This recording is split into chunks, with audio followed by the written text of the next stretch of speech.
good afternoon and welcome to Visit Worcestershire New Road for the last instalment of the T20 Blast for the Women's Rapids. Yorkshire, of course, very successful campaign we host this afternoon. They will be travelling on to the knockout stages.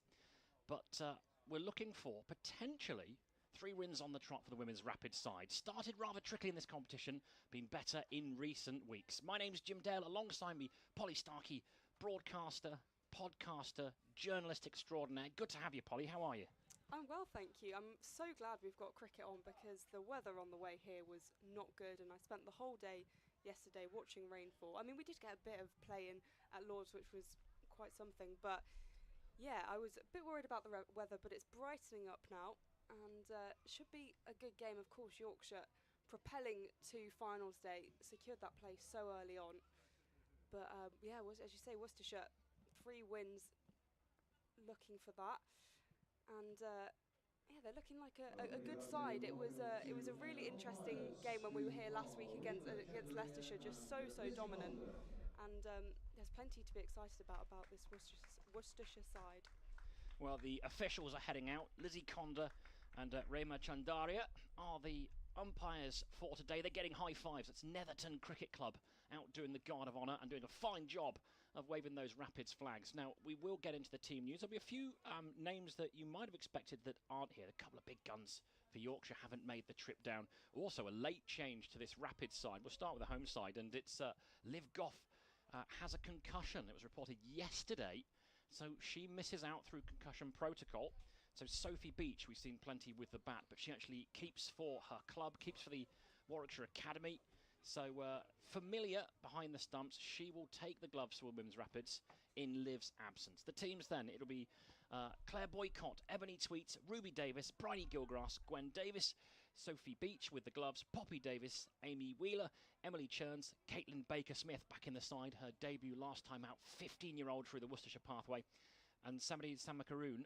And then for the Yorkshire women, it's Georgie Boyce, Erin Thomas, Rebecca Duckworth, Maddie Ward, who captains the side and takes the gloves, Amy Campbell, of course, former Rapid herself, Olivia Thomas, Beth Langston, Jess Woolston, Claudie Cooper, Amelia Love and Jeannie Lee. Now, Yorkshire have won the toss and they have elected to have a field, which means that this new look opening partnership for the Rapids, Polly, Boycott and Tweets make their way out to the middle.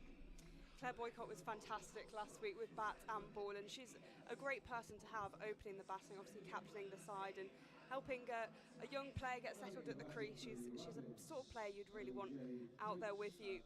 And they'll be hoping to put on a competitive total against a Yorkshire side who have been superb and unbeaten in this competition so far. And as we said, racing towards finals day. Well, a second time these two will open up. We're used to seeing Gwen Davis, of course, at the top of the order from a Rapids perspective. She bats at 3 today, but as you say, Polly, Boycott leading from the front. She seems to get runs every single game, doesn't she? It's been so consistent, technically so sound. Really impressive with the ball, actually, as well, bowling wicket to wicket last time out in that comprehensive win against Leicestershire. 4 for 9 she took. And we're going to see Beth Langston open up, or Biv Langton, sorry, from the Diglis end. And she will be bowling at the aforementioned skipper, Claire Boycott. Langston, Boycott facing, starts with getting off the mark. As we can see a cricket club in front of us who were the Guard of Honour. Yeah, that Netherton youth group. Yeah, play in the Worcestershire County League. Their blue polo shirts. Great to have them here today as Langston's, and again, Tweets ready to face her first ball of the day. Goes past Maddie Ward, the keeper. They're going to capitalise and take a run. Well, that was very much down the leg side. Just clipped a pad on the way through. But yeah, Maddie Ward, really talented young keeper. Been part of the England under-19 setup, and should be disappointed with that, Polly, I think. Yeah, Maddie's done everything this season. She's batted, she's bowled, she's kept, she's captained, and she's really stepped up to that this season. Langston, again, nice from Boycott, finding the gaps. Will be fielded, so just the 1 run. But a good start from Worcestershire so far. Bit of classic boycott, isn't it? It's a bit full, just moving away. That's driving through the offside, just behind square on the offside and through the covers. That area that we see is so profitable for Claire Boycott. Tweets on strike. Langston, first dot ball of the day. Should be happy with that. Former England international. 3 without loss. In fact, she's been part of an England World Cup squad, hasn't she? 2017. Yeah. What an iconic World Cup. I saw there were lots of replays of that yesterday during the rain delays at Lord's. Langston in again. Ward taking this safely. Obviously that game was England-India and ODI at Lord's, so yesterday all the radio and TV were trying to pull out every time these teams have faced each other at Lord's. Was that the Shrubsholl show?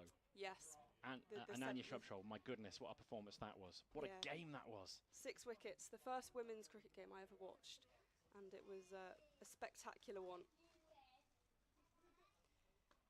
Tweets on strike. Uses the leg side this time. I should feel a bit disappointed to miss out there. Looking to bowl full and get the ball swinging as much as possible. Langston here, but strayed onto middle and leg, and Tweets would have wanted to do a little bit better. Beat the fielder in on the leg side, and there's runs to be had in the power play, but she couldn't get it away. 3 without loss at the end of the first over. It's going to be a change of bowling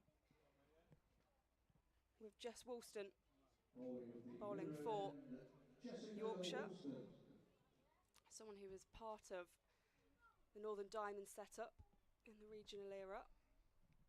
And although she's from Stockton and used to play for Durham, she's been part of Yorkshire for a number of years now.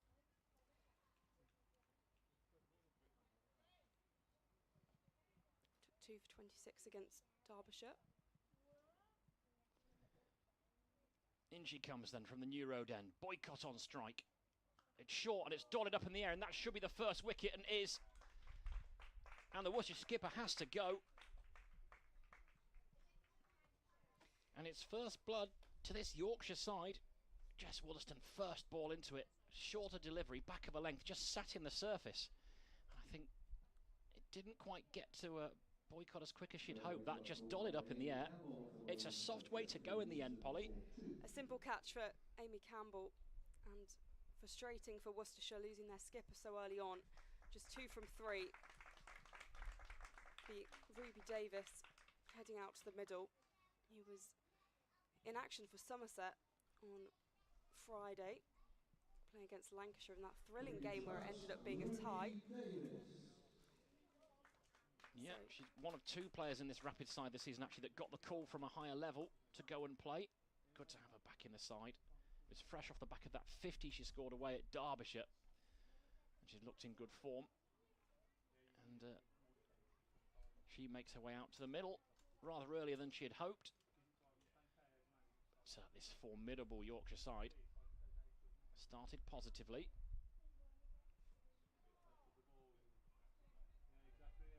And fast bowler Woolston from Teesside, as you say, Polly. But Yorkshire is very much her home. In again and again.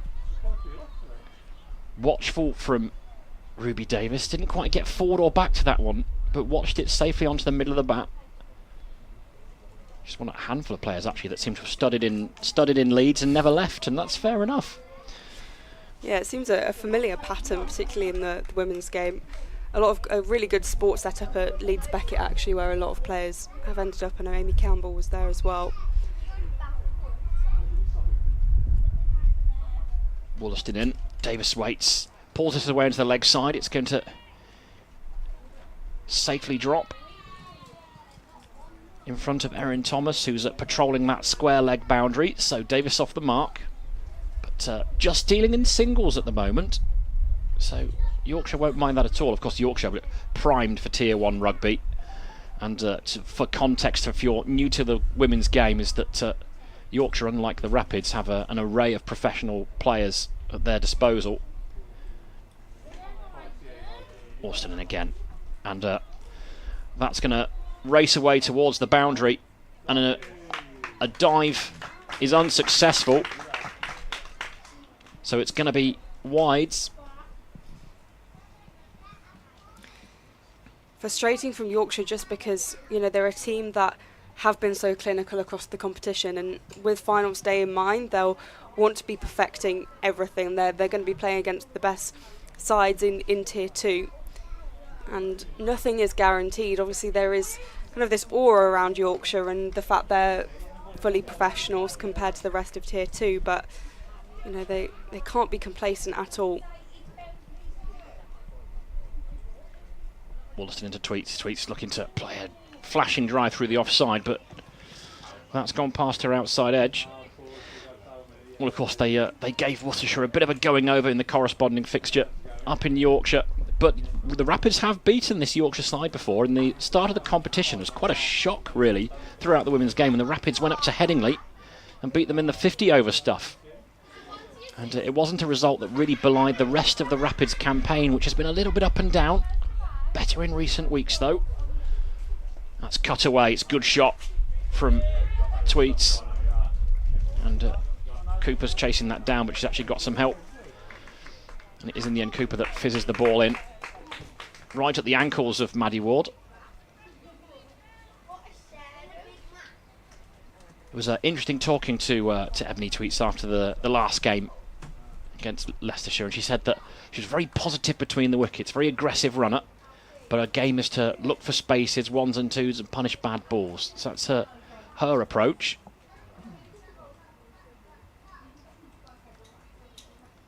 And that's a thickish edge that's fizzed past the right hand of Maddie Ward. Good bit of fielding down there at third man, but they'll come back for a couple more. So a productive over from a Worcester perspective. 10 from it, but the first wicket of the day from the first ball of that over. Fair to say they recovered the over. Some of that definitely on Yorkshire's bowling and fielding, but better from Worcestershire. Well, you feel that, I mean, in terms of budget and if we're honest, in terms of talent, when you're in a deficit, when you're playing a team like Yorkshire, you have to be busy, you have to take every opportunity, have to have a little bit of luck, of course. So there's kind of thick outside edges that would have been gobbled up by first slip. We saw a slip for Langston the other end, and again there's a slip in play here from the Diglis end. It's all about capitalising, isn't it? Making the most of your chance, putting them under pressure. Beth Langston preparing to bowl her second over. Went for 3 in her first. This one 3 to Ward. I think also with this fixture in mind specifically, there isn't any pressure on either side really, and if there was pressure, that pressure would be on Yorkshire, because Yorkshire will want to have a win in the bag ahead of finals day, whereas for Worcestershire they've got nothing to lose, and if they can have a go, put on a good score, bowl well, they could do something, as they did at Headingley. Attempted ramp, but there'll be a dot ball in the end for Ruby Davis. Yeah, went across the stumps, went early, Davis. And the thing is, you're just seeing that shape away from Langston. She's getting movement with this new ball. And so she was in position, but of course, as soon as it hit the deck and started simming away, the odds were against Davis there.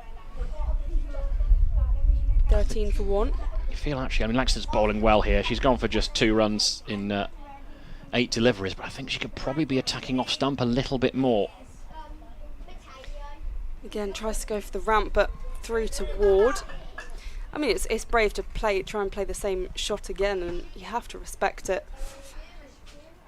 Well, I think she held that one back a little bit, Langston, didn't she? And that's clever bowling. I think for Davis right now, you should be looking to hit through the line of the ball, try and pierce that infield. Davis waits and goes down the track. Signalled wide. Yeah, that one was dug in, wasn't it? Yeah. You don't see many bumpers that far over a batter's head in this competition. Bumpers used sparingly, of course, for that very reason. Longer forms, they're a bit more generous, but needed a step ladder there, Ruby Davis. 14 for 1. Davis cuts us away. Lovely shot. It's racing towards the boundary. It should be 4, and it is 4 in the end. Well, rather like Davis trying to be persistent with a sweep, Langston was persistent in trying to give Davis a bit of chin music there, but she managed to swivel on that one quite nicely, send it away down to the boundary. And then it's a thing at the start of a T20 innings, a good shot and a little bit of luck, and all of a sudden 18 from the first 2.5 overs doesn't look too bad. Davis waiting through to Ward, so it'll just be a dot ball.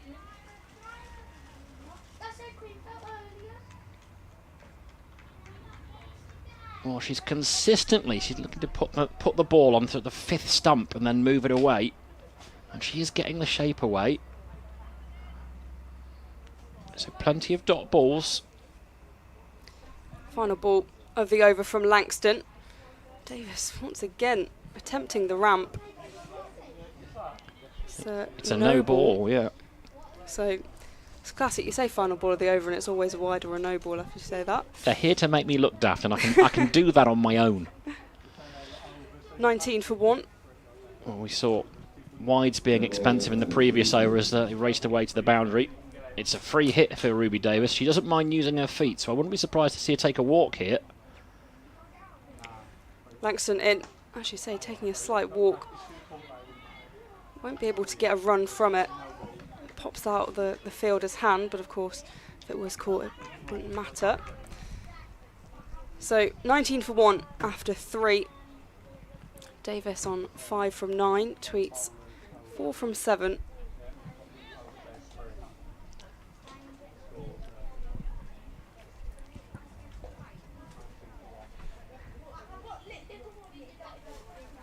Little conflab in the middle there between Tweets and Davis. Little bump of the gloves. We'll get back underway.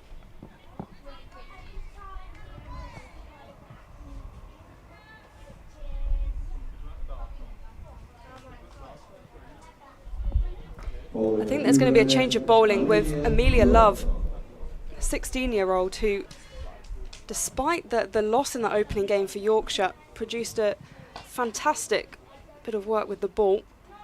Took 4 for 39 on that opening day. Love to Tweets then. And again, the bowler's unlucky. And that ball's picking up pace. We've had a bit of rain today, but the outfield's still quick. And that's sloppy bit of ground fielding. It won't cost anything extra though.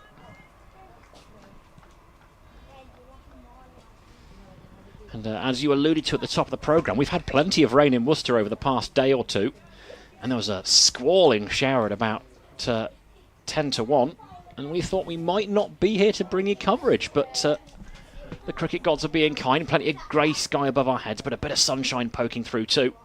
And Love's on her way in. Tweets is on the walk and just clubs that away. What a fabulous shot that is. Over mid-off. Little shimmy down the wicket, hit through the line. Lovely cricket shot. Good positive stuff from the Loney. Brilliant bit of cricket from Tweets, and plays it with complete ease. 25 for 1. I think we can 20 balls in here, so we're on our way. It feels like a good solid start this from the Rapids as Love's in again, looking to cut away, and they look to take a single, take on the fielder's arm. That's going to be out. That's a brilliant piece of fielding. Well, it was a gamble really. There's a misfield at backward point, but the ball was only a yard away. To pick up and throw, I mean, there's good 2.5 stumps to aim at. You still got to hit them under pressure. But she was run out, Ebony Tweets, by about 3.5 metres there, and she knew, actually I think she knew halfway down, that if this hits, I'm toast. And I said a solid start this is for the Rapids, and they've given one away here. Top work from Claudie Cooper, who did an excellent job with that run out. That is the fielding pressure that Yorkshire can bring. And I think for me, one of the biggest things that separates sides is the fielding. And Yorkshire have demonstrated that very nicely. Well, both openers have gone now. It brings Bryony Gilgrass, super talented young cricketer, to the crease. Plays a club cricket at Aswood Bank. Very confident young lady. plays 360. It was a nice looking cut shot. It was a bit of a fumble, but I think you see ground fielding absolutely is an indicator of standard, but I think also decision making. And Ebony Sweets was quite keen to get going in her first game and almost ran Claire Boycott out. And that was there was never a run there. I know it wasn't her call. And they've paid the price. And as you say, set your base, take aim, throw the stumps down. And these days, I mean, fielding really should be excellence as standard. That's what's expected. As Love is on her way into Gilgrass. Gilgrass facing up to her first ball and pulls that away. There's plenty of air on that. Fortunately, she's got a thickish top edge, which means that it doesn't carry out to Erin Thomas on the boundary. Well run, though, to get a couple. 26 for 2.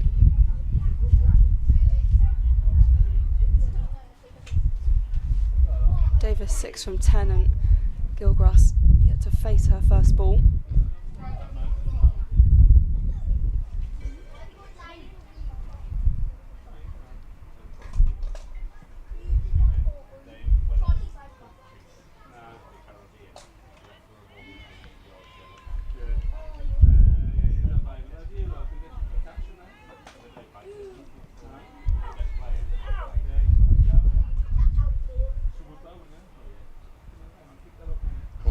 Got a few in today, and you can just stroll in if you fancy a bit of cricket. The weather might have put a few people off. If you're in range of Visit Worcestershire New Road, do come down and spend some time. We have got a bit of sunshine. Plenty of people have gone for the New Road end when there's a bit of cover, as that Love's in again. Gilgrass plays and misses at one. Safe hands from Maddie Ward behind the stumps. And that will complete another eventful over. We saw a fabulous shot over mid-off, lofted drive from Ebony Tweets, and then running on a shot. And finding her day ending early with the bat. Claudie Cooper was a cracking bit of fielding, wasn't it? Speaking of Claudie Cooper, it looks like she's going to be the bowling change for Yorkshire. Holding a nice bit of off-spin. Came through the Surrey pathway, played for South East Stars, and then made the move to Yorkshire this season, which was a really good move for both parties, I think. Well, she's a Guildford girl, isn't she? Started out in Surrey. I wonder how much Lauren Winfield Hill had to do with her signing. Both played for the Invincibles together. Cooper in and starts well with a dot. Took 2 for 17 against Worcestershire last time the sides faced. Got a bit of bounce there as well. Always nice as a slow bowler if you get a little bit of bounce. Cooper again. Good shot. Reverse sweep. They're going to push for 2. That's good running between the wickets. Davis moving on to 8. 28 for 2, the score now for the Rapids.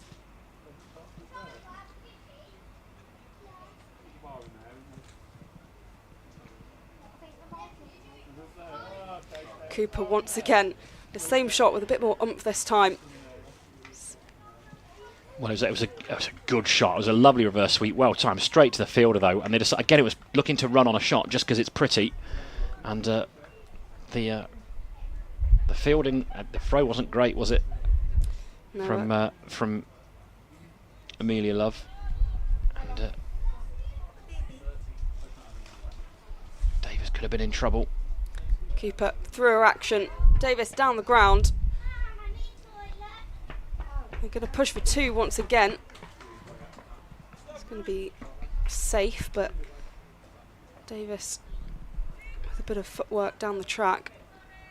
Well, it's flicked through the onside, mistimed though a little bit, and got more air on that than she intended. A little bit lucky there, I think. Definitely, as Cooper's in. Goes for the scoop. It's heading towards the boundary, 2 fielders in pursuit. Once again looking for 2, and they safely make 2. So this is good running between the wickets.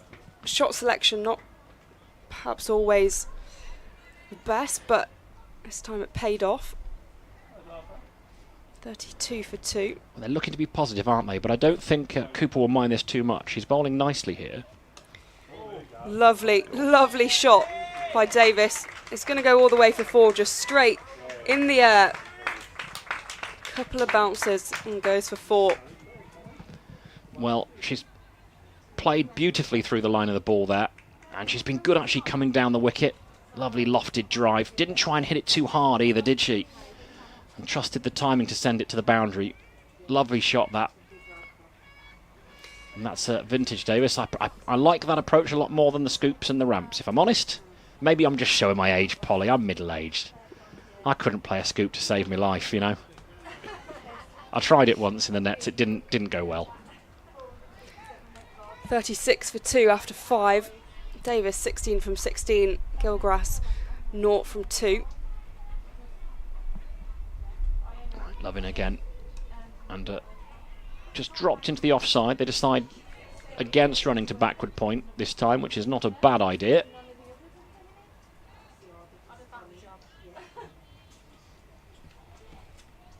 But from what we've seen, I mean, because you've been here a fair bit this season to see cricket.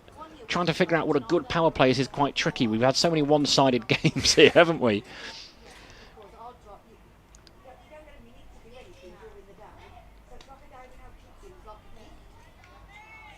Just feeling for the ball a little bit here, Gilgrass, I think. She's just trying to feel bat on ball.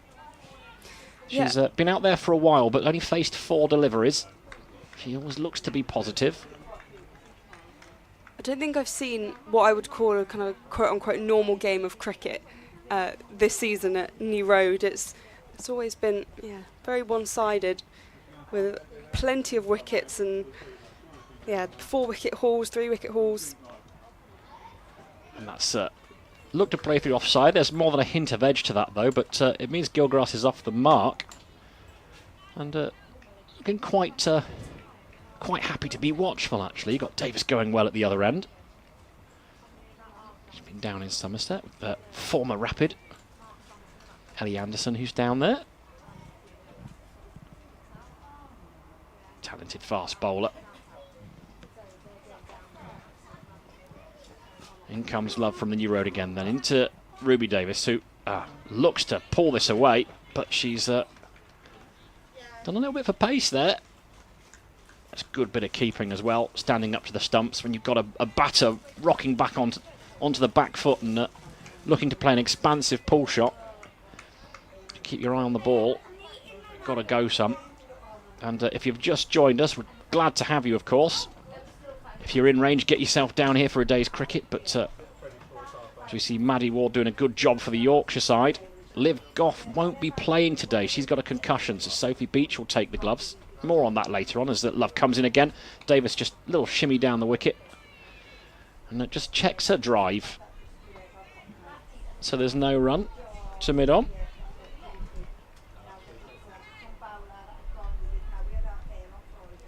So 1 ball left then of the power play, so long as it's legal. I've covered myself there, Paul. I've learnt my lesson. 37 for 2.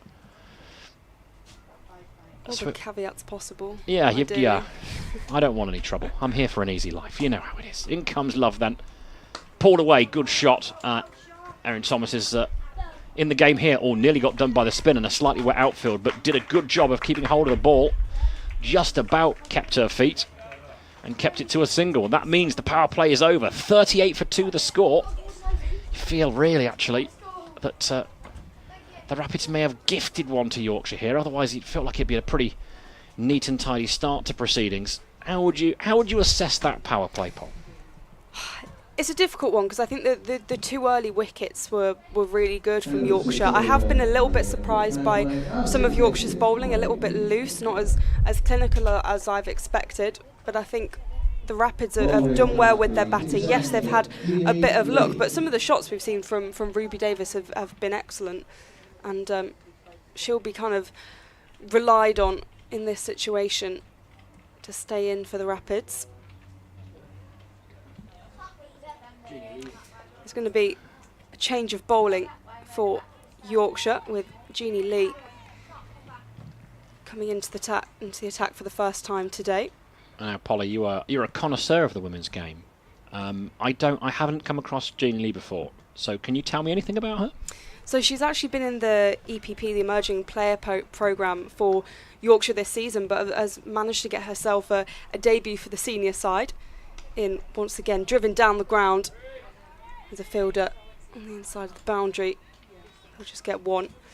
So I believe she's 17 years old, but has earned a place in this Yorkshire side, which is no easy feat.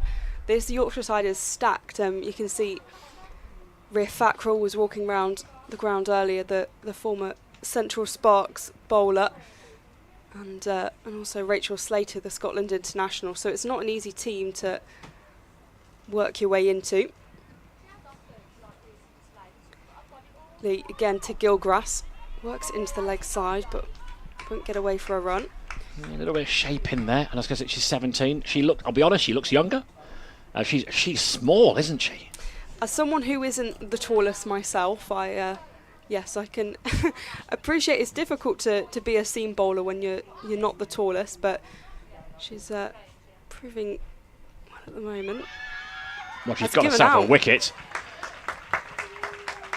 That's fantastic. A great start from Lee. And 39 for 3.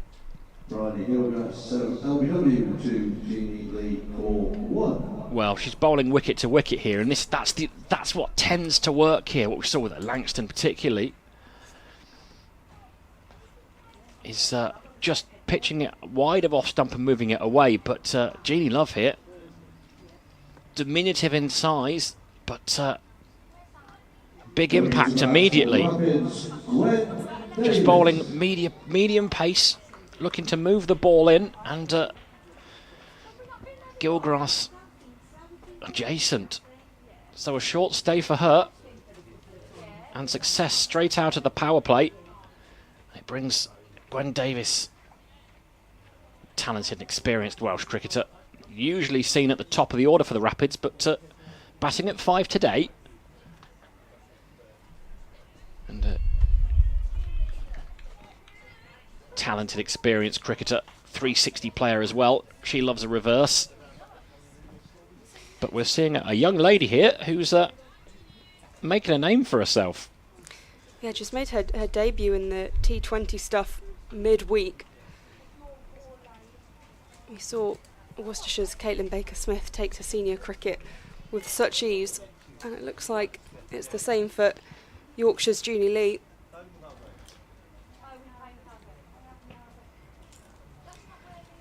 Gwen Davis on strike. Well, there's the reverse. Didn't take long, did it? Just a bit of shadow batting as well. Replicating the shot. Someone I've seen here play many times, mainly in a Central Sparks shirt over the years. Lee in again. Good from Gwen, looking to go for a second. Or just take the one in the end. Well, it's just someone that size as well. The ability to kind of grip the ball effectively. Yeah. But look, the action's good. It's slightly slingy, but it goes through at a reasonable lick, doesn't it? Because we're side on here from our commentary position. I don't think we make that known enough. We only mention it once every 4 or 5 overs every single game. But it's a really good indicator of how bowlers, particularly, you want to, even if you're a slow bowler, it's how you travel through that popping crease, the energy through your delivery stride. And yeah, she looks very neat and tidy. So yeah, it's not the best view if you want to know the LBW decisions, but I do think in terms of watching a player's bowling action, especially if you haven't seen them play many times, it's a really interesting indicator of where they're at and what they can do. So 40 for 3 after 7. Well, Jess Wollaston back into the attack. Wicket with the first ball of this afternoon, and full driven by Gwen Davies. So 40 for 3, and we've seen a few times actually Rapids have faltered a little bit with the bat, so this will be a good test. And this is I think the whole point, isn't it, with a new setup in the women's game. No minor counters, it's all proper competitive cricket. It's all about being tested And Rapids are deep in her crease here, Davis, but can't get much bat on that, so it's another dot ball. 40 for 3. Ruby Davis 18 from 21. Gwen Davis 1 from 4.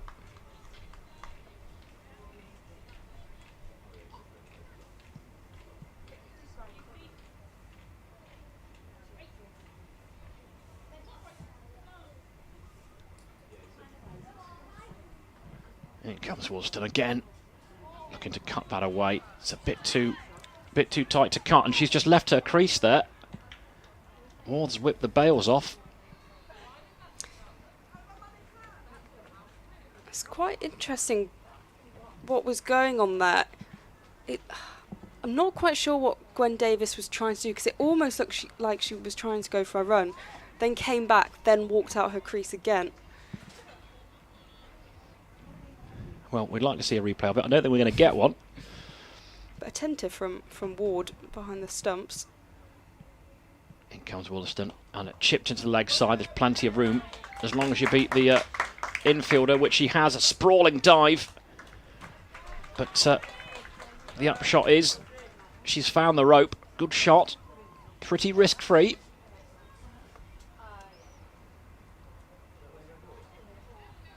And it's going to initiate a change in the field, actually. There's going to be an extra boundary rider. 44 for 3. The Rapid score moves to.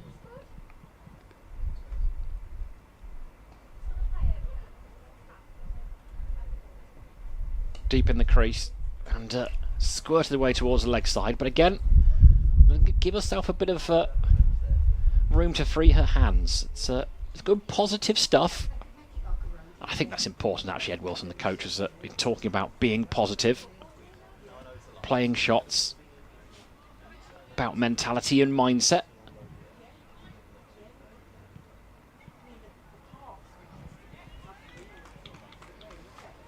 So an over that started with 3 dots, 5 from the last 2 balls.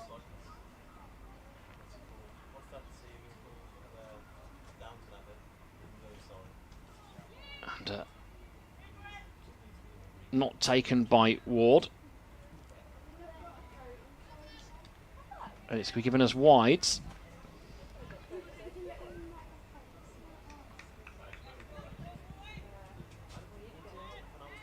Gwen Davis on strike then. That means the score moves on to 47 for 3.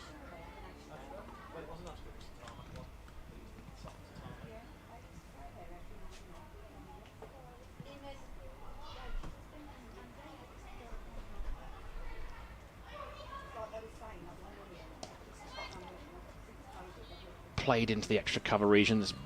Fielder on the drive. It's Amy Campbell there. Again, an indication of the pace of the wicket. Tried to wait for it, did Gwen Davis, but if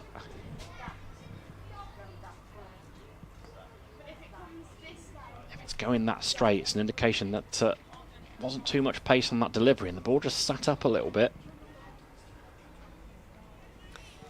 47 for 3. Jeannie Lee is going to be back for Yorkshire.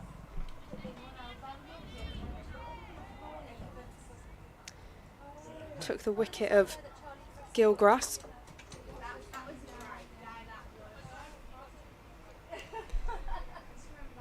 Just a dead ball to start with.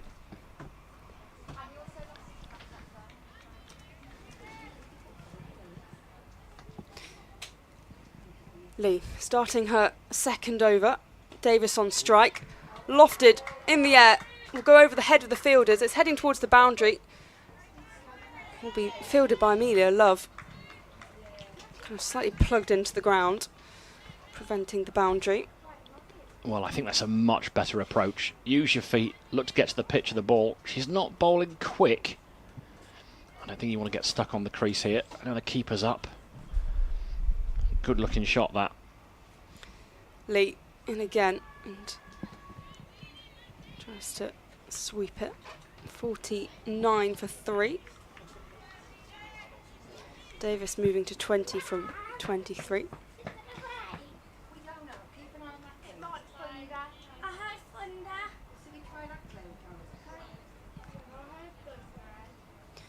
Ruby Davis on strike.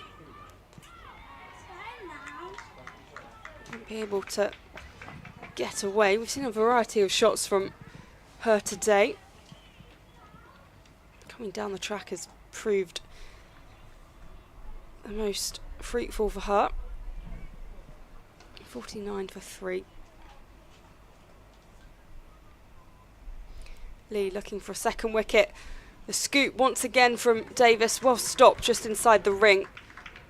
It's Claudie Cooper again, who was the instigator of the fantastic run out earlier on of Ebony Tweets.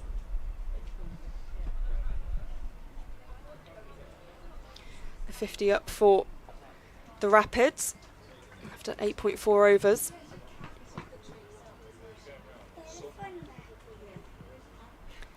Lee in. Swept once again. He's going to beat the fielder inside the ring. Won't make it all the way to the boundary. It's quick from Gwen Davis between the wickets. Take 2 from it in the end, 52 for 3. Gwen Davis moving to 8 from 9. Davis at the non-strikers end on 21 from 25. Just nudged nicely by Davis. We'll get 1.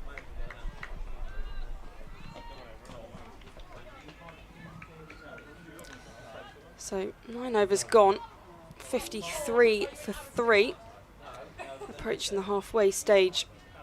Ruby Davis 21 from 25 and Gwen Davies 9 from 10.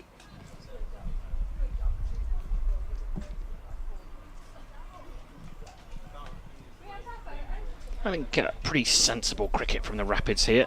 Again, we've seen in this competition so often 1 wicket becomes 2 and all too often becomes 3 as well. I think they just need to look to build partnerships here. There'll be a time to go and time not. And we're going to see Olivia Thomas from the New Road End. And one of the many players without numbers on shirts, which is always good when you're calling the game from this distance. They don't think of the commentators, do they, Polly? They don't think of the commentators. They really don't. I'm not sure why some of these players don't have shirts.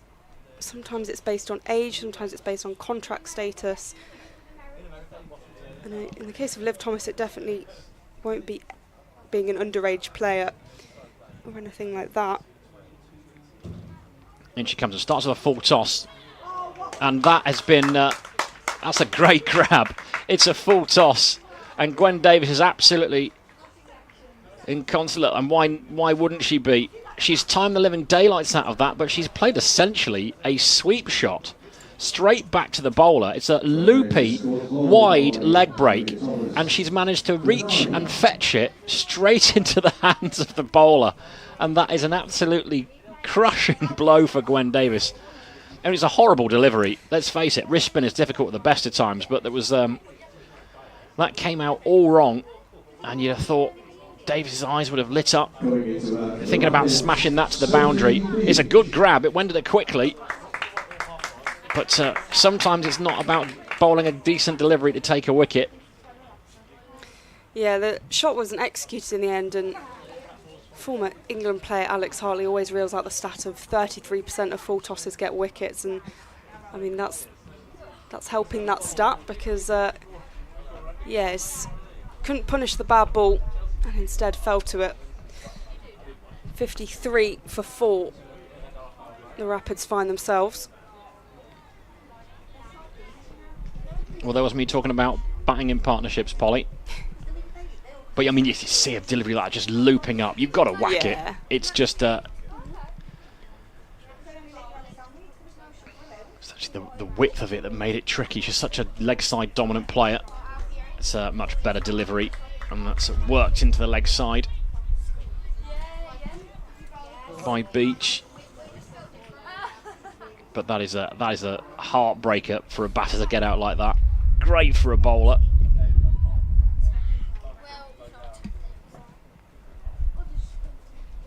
So Liv Thomas can feel a bit better about him now. Pitching them a bit bit better as well. Good use of the feet down the ground though. So from a rather wretched looking piece of cricket, first ball, to some rather proper looking cricket from both batter and bowler.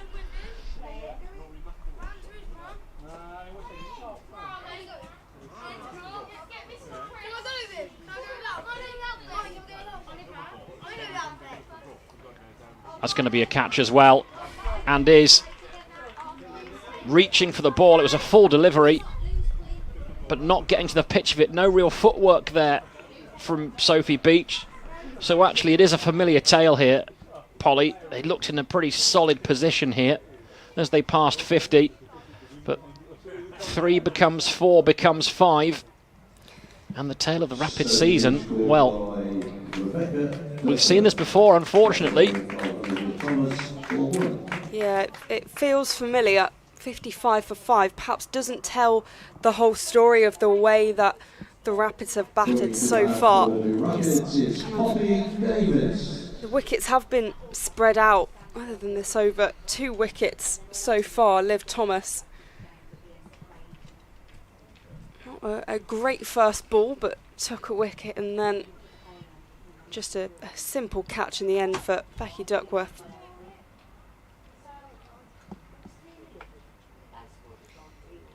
And Rapids are in a bit of trouble with just under 11 overs remaining. Well, Poppy Davis at the crease. These two bat well together. We've seen it before, particularly in the Northants game here. But I think they just need to rebuild here. They've got to post a total, because as you say, Polly, that we've seen a few too many times uncompetitive totals here that kind of kill the game. So Liv Thomas is in again, and it's a good bit of bowling. She's actually bowled nicely here, and it's a difficult skill, wrist spin, and a lot of it is mental aptitude.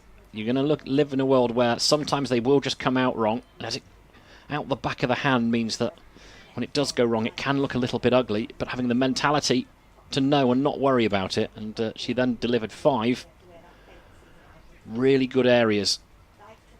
And those tricky positions where batter doesn't know whether to go forward or back. In the end, the second wicket, Sophie Beach, it felt like she was neither on the front nor back foot, reaching for the ball, and a lofted drive, a simple catch by Duckworth, and well, very, very talented Yorkshire side, very much in the ascendancy as we see a change at the Diglis end as well. Beth Langston's going to come back into the attack with the Rapids under pressure. So far 8 runs from her, 2 overs. Langston again to Davis, driven. Oh, Amy Campbell slips just inside the ring.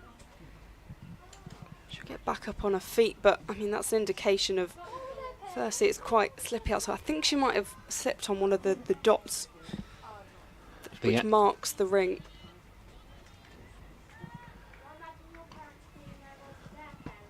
Well, that part of the ground, it's just about on the edge of square, that will have been covered from the rain. Nasty when it happens though. Langston in again. Poppy Davis getting the 1 run. It's a sensible cricket from Poppy there, just waiting for the ball and running it off the face. It's a classic sort of one-day white ball shot, isn't it, to get off the mark. And I think in this instance, taking what you're given here is not a bad idea. Halfway mark. Clips her on the pads, but no run available. She's bowling a slightly straighter line here, Langston, which I think is a good move. 57 for 5.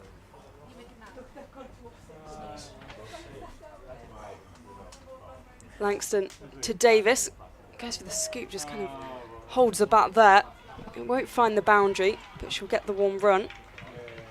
Got some stern looks from you there, Paul, didn't I? Blimey. Had to run away, gang. I was on the very bare edge of a very unpleasant sneeze, and no one needed to hear that.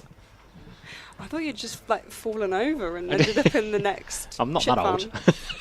It's an old man stumbling into the next section of our little commentary pod. No, I just thought I'd save our listeners the indignity of my... Anyway. Langston in.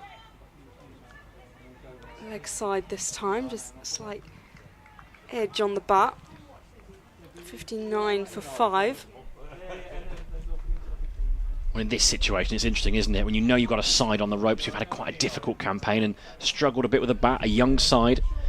But you bring back your gun bowlers, put them under pressure, see if you can close it out quickly. Do you give your youngsters the opportunity to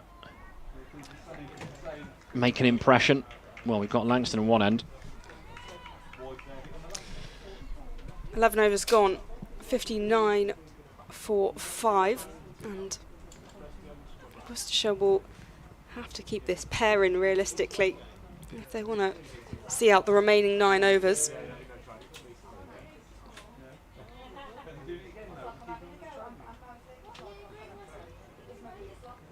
Well, it's Amy Wheeler slated to come in next, and she's had a disappointing campaign with the bat. Talented batter. There's another full toss, a big shout. Wrapped on the pad, Ward liked it. In the end, it wasn't enough for Lizzie Conda.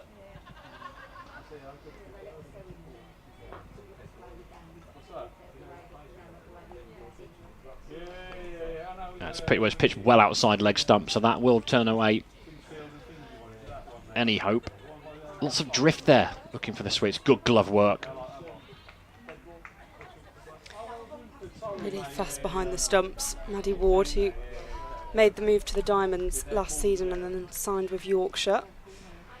Part of that first under-19 World Cup, and was one of the only players in that squad who hadn't played any regional cricket, but is now one of 2 who are captaining county sides.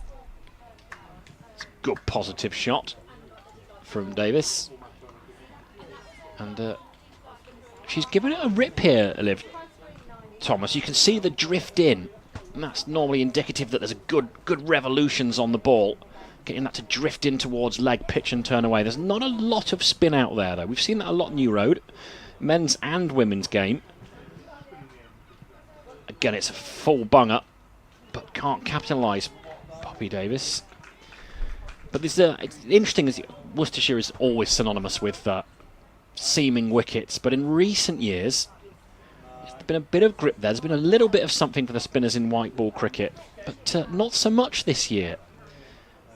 Again, full, driven down the ground, chance for a catch. It's going to drop short. Good looking shot, but you're going to play a chip drive down the ground. You've got to be careful. Got long one out there. Slightly dangerous territory. Yeah. If it's only ever going to be one, it feels like it's not the best value shot you can play. Ah, that's a much better shot. What a cracking shot that is. That's the shot of the day. A little shimmy and just played that slightly inside out. Got her wrists inside the line of the ball to play it out into the offside. More importantly, if there's any turn there, she's playing with the spin. Really good shot. Again, it's looking to time well and not try and hit the ball too hard.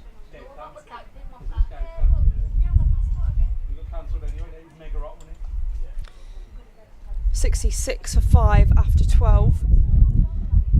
The wind's picking up a little bit, and I don't know if that's rumbling I'm hearing. It'll be the wind on our effects mic that's doing that as the breeze comes across the ground. It does sound ominous though, doesn't it? Yeah. Well, we've got slate grey skies above our heads. No particular danger of rain just yet as Lee's back into the attack.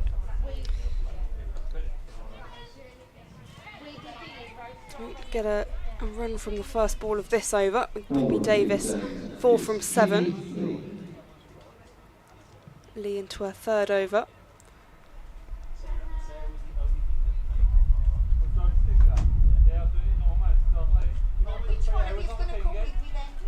Shy at the stumps, back safely, so just the 1 run for Poppy Davis. She hasn't quite got the scores this season, Poppy Davis, but I like her approach. I like her setup. Technically sound. Goes for the ramp, and that's bowled up. The 6th wicket falls. A second for the teenager, Lee. And the Rapids really are in trouble. Well, I just don't see the value in that, Polly. I'll be honest with you. Tried it time and time again. You play a beautiful shot over the offside. You saw a lovely chip drive down the ground. And then the insistence on playing that shot for no real value. And she's got to go. Yeah, the poor choice from Poppy Davis. Obviously wanting to get a move on with the game. But an avoidable error. A big, big task for Amy Wheeler. And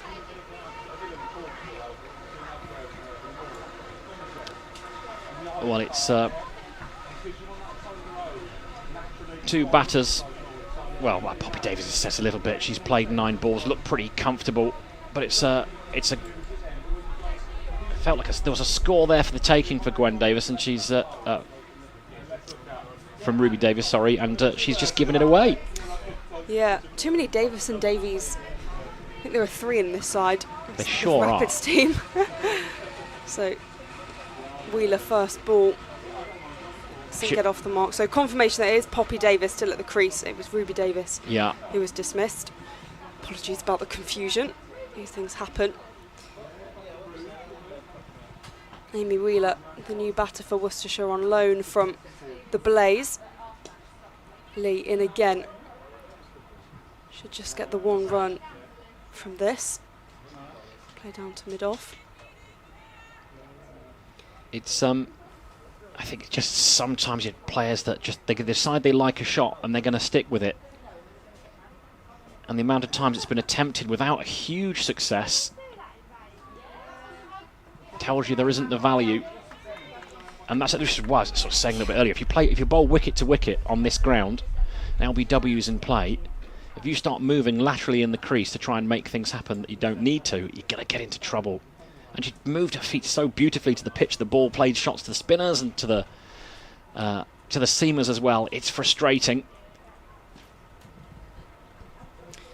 69 for 6 after 13. Poppy Davis 6 from 10. Amy Wheeler 1 from 2. 7 overs remain. And the Rapids will be keen to bat those 7 overs out. Amelia Love back into the attack from the New Road end. Poppy Davis on strike. Work to do for the Rapids. 7 overs to go, and that's guided away nicely. It'll bring Amy Wheeler on strike. Amy Wheeler, I'll be honest, she's had a really difficult campaign with the bat. She's a good batter, aggressive batter, and hit a long ball. Great hand-eye coordination. In fairness, she's found herself in a situation where she's had to come in towards the end of an innings and either hit out from ball 1, or in situations like this where the team are in all kinds of bother and you're stuck between the devil and the deep blue sea. But I think there's an opportunity here for her to just look to bat time. Bat time, be aggressive in the last few and see if you can get somewhere near 120 with a bit of hitting towards the last couple of overs. We'll see what the approach is. She likes to be aggressive, just works that away. They take a single. It's a positive running from Poppy Davis. She was on her way, wasn't she? Well before the ball reached Lee. On the 45 on the leg side. Yeah, the Rapids batters have been good between the wickets, and I think if they recognise that's one of their strengths, they need to really play to that. Loving again to Poppy Davis, who's pulled that away. There's a chase on here. I think it's Amy Campbell looking to do the work. Good bit of fielding. Experienced campaigner. And very calmly done. Tracked the ball well. Safe slide. If you're looking for an example of fielding and fitness, Amy Campbell is the person to go to. She is so fast between the wickets and probably, I would say, maybe the strongest cricketer physically. She's fantastic. Bells are whipped off, but Davis safely in a crease. Yeah, yes. Just a little bit there, didn't see, but head wasn't quite in line, just falling over that one a little bit. So a play and a miss. Good glove work again. 73 for 6. Well, we've got a brolly up going in front of us. Indicates there's a bit of moisture knocking about. That's played down the ground. Chance for a catch here. And it's taken. So Poppy Davis looked to get herself in, which she did. Then tried to play the more expansive drive. And it's a wicket for Amelia Love. Taken comfortably at mid-off. And while you want to look to get bat on ball and get impetus, the modern way is just look to set a score. If you're all out for 100, you're all out for 100, but get a score that's worth defending. I get that. But I think with a game like this, as you say at the start, Polly, that Yorkshire are a strong side. They've already qualified. Worcestershire, well, they are well behind in those stakes. It's about giving your players some time in the middle, some experience, an opportunity to showcase their abilities. And they're in danger here of not batting out the 20 overs. First wicket for Amelia Love today. Emily Chubbs coming in to bat for the Rapids.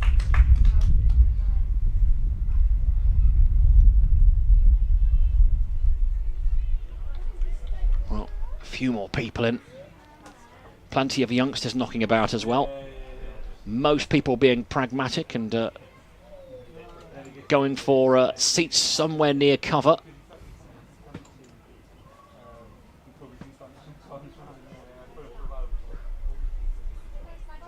But it's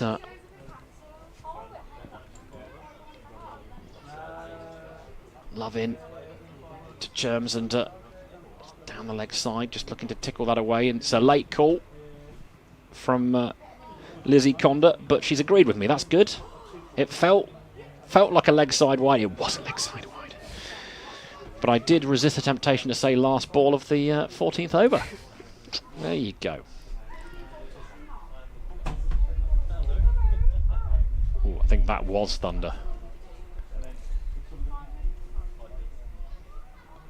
So cut away just for a single. It'll complete the 14th over. 75 for 7 is the score. And despite the grey skies and, to be honest, a little threat of some inclement weather, it has been it's been a lovely place to watch cricket. We've had some fabulous weather here at Visit Worcestershire New Road for our live streams, haven't we? And it's great to see the Women's Rapids playing all of their games in this T20 Blast at home at New Road. 75 for 7 after 14. A rebuild very much needed. Potentially more of a task of survival for the Rapids. Cloudy Cooper is going to be back to bowl. She's bowled 1 over so far for Yorkshire. Yep, first over went for 10, but I think she bowled better than that. I think I was really impressed, actually. I mean, both spinners have been pretty good. Cooper in again, hoiked in the air by Wheeler. Oh, safely in the end. It was I think it was a difficult one. She had to make up a bit of ground, Amelia Love. I think she got there. It didn't last the grounding, did it? Perhaps on the pads. And I have to say, it's not a great shot from Wheeler there. No. Just looking to go, I think, went back to a ball she should have gone forward to, and the ball gripped. Actually, we did see a bit of spin there. Driven by Chums, no run available. So much of playing spin is about picking length early. Good from Chums. It's heading towards the boundary. It's slowing up in the outfield and in fact will be stopped before the boundary. It's nicely turned around the corner. 79 for 7. Chums moves to 4 from 5.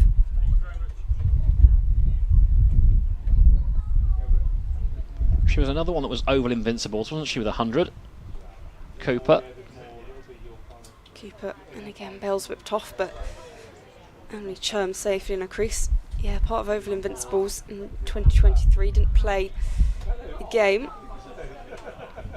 but was based at the Oval. Fired That's in. bolder. Lovely from Cooper. Gets her first wicket. And Emily Churms has to go for 4. Patience from Cooper. She's bowled pretty well in her overs so far. That's a cracking bit of bowling. It's a cracking bit of bowling. She's pushed that through with the arm. More pace on it. Fizzed through the surface and got through the defences. That's actually a really impressive over of spin bowling. A little bit of drift. There's been a bit of turn, a little bit of bounce. Variation. Could well have taken a wicket early on with a thick top edge off Wheeler's bat. In the end, she does get a wicket. 80 for 8 after 15.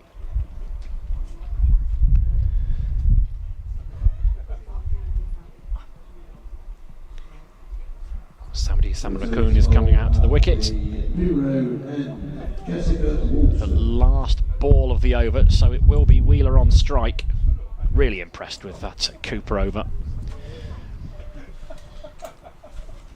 And Wolston's going to be back into things at the New Road end. Wheeler on strike, 80 for 8 the score. Is now the time to go? Is she going to be aggressive? Lovely clip round the corner, lovely shot. That'll race away for 4. Well, 39 for 2 becomes 80 for 8. And I think we're going to see Wheeler look to be aggressive here. Only 15-year-old Caitlin Baker-Smith to come. And Wheeler, fast bowler. She'll open the bowling most likely for the Rapids. But she's a decent lower order bat on loan from the Blaze. Nottinghamshire in old money. That's short. That's going to be helped round the corner as well. 4 more, same spot. Bit shorter, looking for the slower ball. It's been punished. Back-to-back boundaries. It's well received from the fans here at Visit Worcestershire New Road. 88 for 8 for the Rapids. All the 8s. Wheeler going for the more aggressive option, and I think she can do that at this stage. You kind of have 2 options. Do they bat out the overs gently and kind of creep towards 100, or do they go for it and try and push for closer to 110, 120? Well, it kind of depends on the batter on strike. I think here Wheeler has got the ability to go, and she's going to help that round the corner. Lee went back on the fence and slightly wider at deep fine leg, and she's going to have to go and chase this one down. It'll be 2 more to the total. 10 off the first 3 balls, which is more positive stuff, I think. Wheeler's going to have to be aggressive here. You feel like there's a ball with your name on it. The quality of the bowling attack that's there. And got 2 players who've only got a couple of first team games between them in this Rapid side. She's the experienced player. She's the pro. So she's just going to have to back herself here. 13 from 7.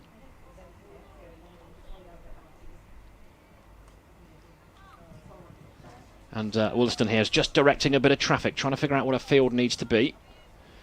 I think it doesn't matter too much what your field is if you chuck it on leg stump to someone of Wheeler's quality.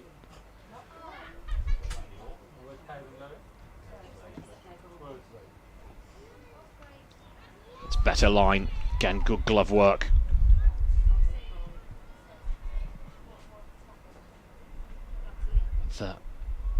Maddie Ward, who does a bit of everything. What does she bowl, by the way? Is she off break? Yeah, she's taken quite a few wickets this season for Yorkshire, which I think she's a bit offended that a lot of people are quite surprised by that, because she's always kept doing it, but obviously she's so known for her wicket keeping. Well, that's been thick top edge. Should get away with it though. Wheelers, they'll take a single. Well, I did notice they bill her as a keeper and off spinner, and I found that odd. And I was trying to workshop that, because sometimes when you go on like Cricinfo and all that sort of stuff, where they've got all these databases, you'll have batters who are technically off spinners who you've never ever seen bowl in your life. And then it was that technicality, but no. See, this is off spinner, keeper, batter, Yeah, so it's mainly umpire. been because Lauren Winfield-Hill has, partially been at the side. So she's been in the one-day stuff, but then she's been on loan with Essex for the T20. So Maddie's kept in that situation, and when Winfield-Hill's back, she tends to bowl. Left well alone. Which is no bad approach. It means that Worcestershire remain 8 down. 91 now the score. Wheeler on strike. And I think we're just going to see Amy Wheeler have a go here. But she'll have to contend with Cooper, who bowled a cracking over from the Diglis end. One before last. 4 overs to go here. Cooper about to start her third. It's been struck. Like she didn't quite know where the ball had gone. Just waited and took the one run, did Wheeler. Yes, thickish edge, plenty of pad, and lots of looking around. 92 for 8.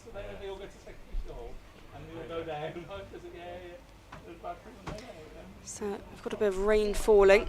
That's driven by Sam Arakoon. Going to push for 2. It's tight. Good running. As, the rain gets a lot heavier. Well, it's what you'd call a squalling shower, and the Abrollas are going up, and stewards are taking evasive action. Hoods and high vis, but we're going to play on. I like it. It's an appeal, and the umpire's not interested. Cooper looks a bit frustrated with that one. Looking for a second wicket. Chandarian moved. Oh, that's really close. Yeah. I mean, if that's pitching on leg stump, then that's absolutely stone dead halfway up middle, I'm afraid. It was drifting down, wasn't it? But I think that's pitched on leg stump, and she's been done out of one. Cooper, again, just pushed into the offside for 1. It was good, that previous ball. So 95 for 8. Well, you said Cooper looked frustrated as well. She might be. 2 nice drives actually through the offside, either side of that appeal.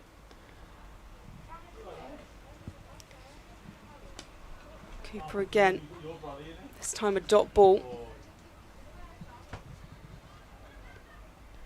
Well, it's a rare moment of common sense in cricket. Polly, we're still out, we're still playing because the sun's starting to come back out again now. Love it. Bails are taken off. Wheeler stays in a crease. She's 15 from 11. I like to fire that one in, but it's misguided, so down the leg side. Extra ball incoming. Hoiked in the air. Is there going to be a fielder on it? It's going to fall safely between 2 fielders. There's a chance of a run out here, and it may well be Wheeler. And she's going to be run out, and she's been run out by Sam Arakoon. It was a good shot, but she's been sold down the river. I think she should have sent her teammate back there. That was a really good bit of team fielding from Yorkshire. Cooper throwing to the strikers end to Maddie Ward, who comfortably whipped the bails off. So the Rapids 9 wickets down. Caitlin Baker-Smith coming into bat in just her second appearance in a Rapids shirt, her first time batting for the senior side, and she's having to bat in a very precarious position for Worcestershire. And 96 for 9. Well, look, it's sloppy cricket at this level. Admiring the shot is one thing, but the lack of communication, because Sam Arakoon was basically at the non-striker's end with Amy Wheeler. If they'd have gone straight away, I think they get home. But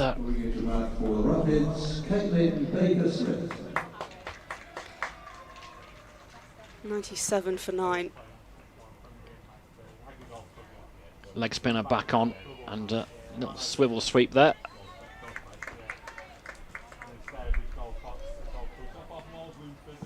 So Liv Thomas with her leg breaks.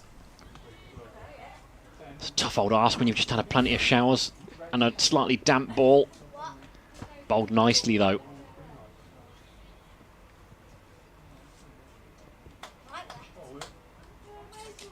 And watchful, I think, is a fair assessment of Baker Smith's first delivery faced in first team cricket. As you say, Polly, just her second game, and impressive start to proceedings last Sunday against Leicestershire. 3 for 7 she took in 3 overs. A 15-year-old. Got some work to do with the bat to help her team out, and that's played nicely into the leg side, actually. I don't think Liv Thomas will mind that too much. Anything that suggests playing against the spin. Baker Smith off the mark. The Rapids 99 for 9.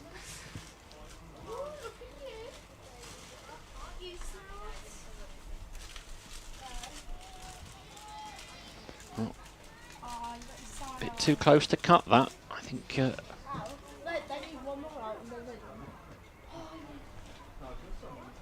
But it's a tough ask when you've got 10 and 11 at the crease, trying to bat out the last 3 overs, and just swiveled on that one and sent it round the leg side, and it will bring up the 100 for Worcestershire Rapids. And it is welcome with a ripple of applause here.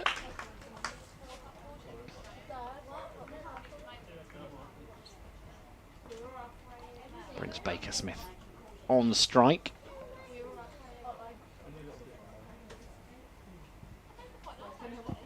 Fuller delivery. And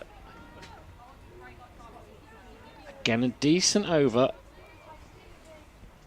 from Liv Thomas. 18 overs gone then, 100 for 9. You think by the end of the power play, felt like... Well, actually, at the start of this game, it felt like Worcester seemed controlled. Confidence was good. I think the 2 run-outs actually have been pretty painful. Self-inflicted, really. Ebony tweets when a platform was looking to be set. And then Amy Wheeler just has a bit of momentum for the first time since the power play. From a Worcestershire perspective, where you thought 120, 130 could be possible. Beth Langston is back for her final over. Starts with a lovely dot.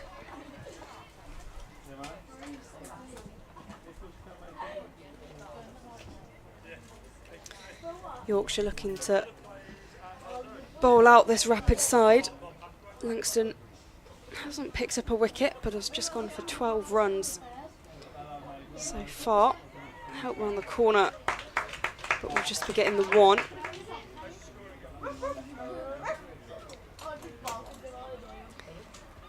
Baker Smith now on strike. 15-year-old versus a former England international and World Cup winner. It's quite a battle. If you're old enough, or if you're good enough, you're old enough. That's the old saying, isn't it? 101 for 9. Baker Smith drives this, will be a dot ball. But I think that's what's telling again about this tier 2 system, is that you'll have players really at the very start of their career up against some serious talent. Played with a straight bat, and they'll pick up a quick single. Baker Smith now 2 from 5, 102 for 9.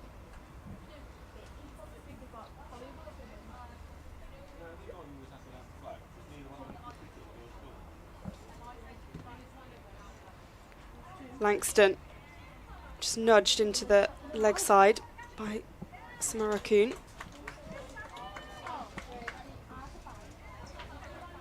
Five from 10.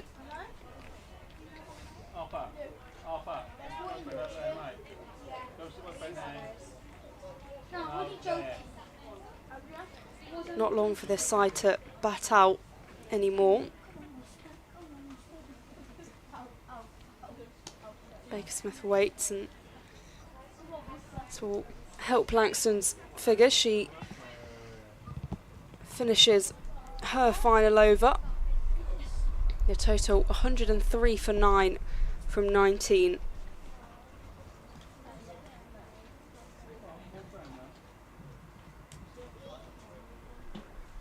Well, these two doing their job, really. It's you see with Caitlin Baker-Smith, not huge amounts of footwork on show, but she's watching the ball onto the bat nicely, finding the middle of the bat more often than not.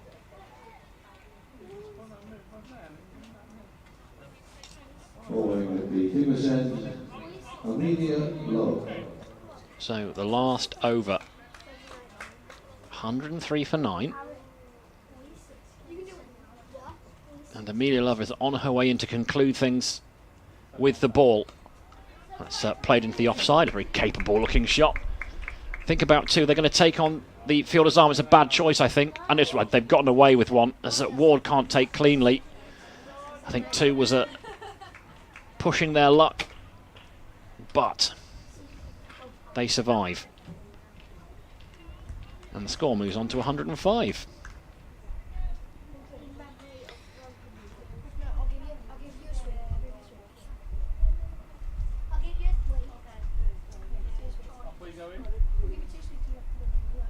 Love it again. Sam Raccoon on strike, looking for a big booming off drive. Doesn't get anything of it though. So it thuds into Maddie Ward's gloves.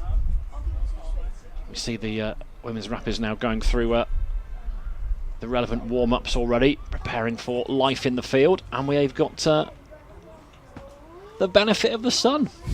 As the clouds start to clear, we've got a bit of blue sky away to the west of the city. Loving again. And down to third man. Lee's there to do the fielding. Good throw as well.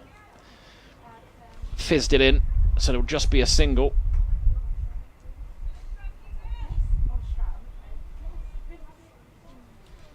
$106 for 9.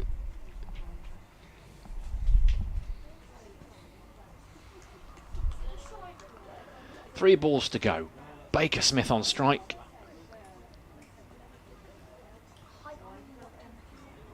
And I think that's just taken the top of the pad. But they'll take another single. But economical from Amelia Love. I think we've seen really, it's just although there's a couple of young faces in this Yorkshire side, they're a very well drilled outfit, aren't they?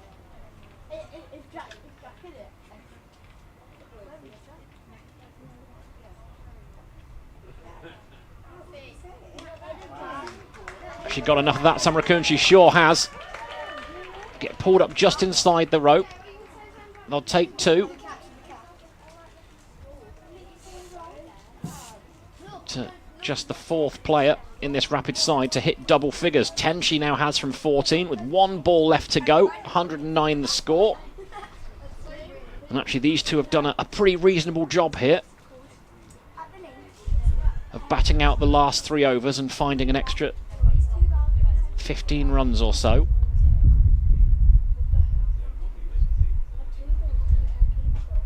It's a stumping and she'll go. So the final wicket is taken on the final ball of the innings. Good bit of glove work. And Sam Raccoon looks to use her feet, just loses her shape a little bit as she comes down the wicket. And 109 all out is the total. And you have to say that it's been a disappointing batting performance, I think, from the Rapids' perspective. But one thing I will say is when you see 39 for 2 becomes 67 for 6. But we've seen in previous games, Polly, that those little collapses have been calamitous at times. And at least this is something to bowl to. We have a contest. We know how good Yorkshire are. They're going to be very powerful with the bat. But the bowlers can go out there knowing at least they've got an opportunity to make inroads and maybe, just maybe, pull off a shock. Yeah, disappointing from a batting perspective, but I think they did well to bat out the overs. The one thing I will kind of draw attention to is that the third highest scorer was extras, and you know that's disappointing for Yorkshire, and Yorkshire won't be happy with that at all. They are such a good side and have kind of prided themselves on how dominant they've been in the competition so far. So that's definitely an area they'll want to focus on ahead of finals day.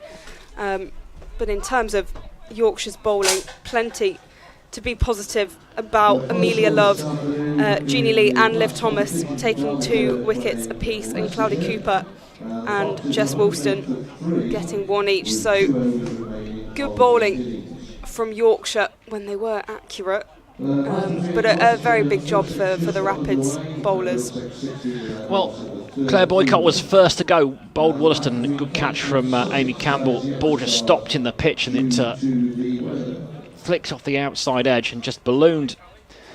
And a comfortable catch in the end. She went for 2. Then Ebony Tweets, I think really she just ran herself out, played a shot to a backward point. It's a bit of a misfield by Cooper, but there was never a run there. She picked the ball up and threw the stumps down. Really impressive stuff. Youngster Jeannie Lee trapped Gilgrass LBW for 1, then accounted for Ruby Davis, who was batting really beautifully actually for 29. She'd the ball before, she just played a beautiful drive over extra cover, and then insisted on getting the ramp out and lost her middle peg. Gwen Davis was caught and bowled Olivia Thomas, one of the most rank pieces of leg spin bowling I've ever seen for the first delivery, but it gleaned a wicket, and from there on in I thought she bowled beautifully, the leggy. She also accounted for Sophie Beach, where she strangled them really, just finding that length, little bit of turn away. And Love accounted for Poppy Davis. Wheeler was run out. I think Sam Raccoon had plenty to do with that, but she made 16 Wheeler. She was looking dangerous towards the end of the innings. She's not had the best of the times with the bat, but she absolutely can play. And Cherms was bowled by Cooper after a really impressive over, actually. Just got quicker ball that went on with the arm, clattered into the stumps. And then Baker Smith, 3 from 7, but Sam Raccoon as well, 10 from 15. The last pair did a reasonable job to get them past 100 and up to 109 in the end. There's a good bit of keeping from Maddie Ward, stumping Sam Raccoon off the bowling of Amelia Love on the final ball of the innings. Langston, 4 overs, none for 15. Wollaston, 3 overs, 1 for 28. Love, 4 overs, 2 for 21. Cooper, 1 for 21 from her 3 overs. I think she bowled better than that though. Young Jeannie Lee, 3 overs, 2 for 11, and Olivia Thomas, 3 overs, 2 for 10. So that's the tail of the tape at the halfway point. The bowlers are going through the motions of warming themselves up. Yeah, Yorkshire will feel pretty good about things as it stands. We'll be back at Visit Worcestershire Road with myself, Jim Dale, and Polly Starkey for the reply from the Yorkshire side in just under 10 minutes' time.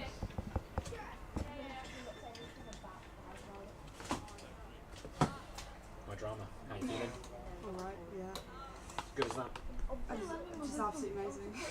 You're too busy being a big deal, that's the trouble. Too busy being a big deal with the big deal players. That's okay.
just stop, because this will stop in 5 minutes, and then it'll start again 5 minutes after. It's not that heavy, is it?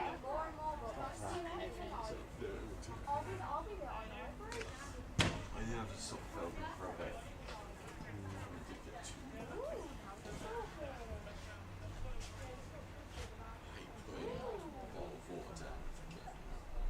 I know this one, I'm clearing this one as mine, but other than that. No, we have to rake 5 times a week. Yeah, that's what we have to do. Then they have to move.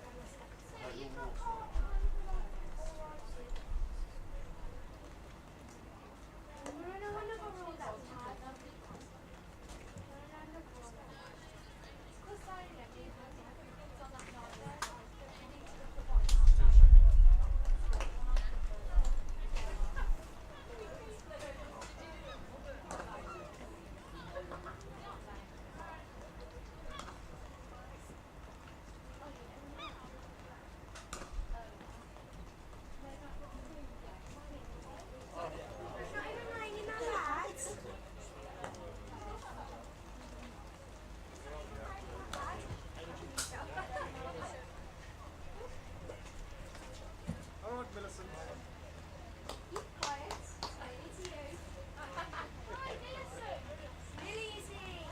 Oh, I can't wait. Can't wait. Well, next time we have, who's the next bowler? Millicent! Thursday night, that'll be.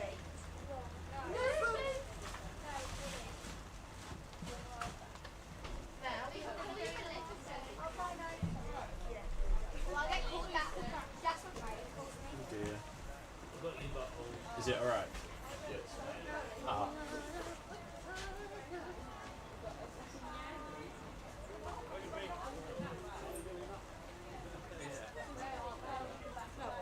I'll wait till you don't stink brushes on at 4 o'clock.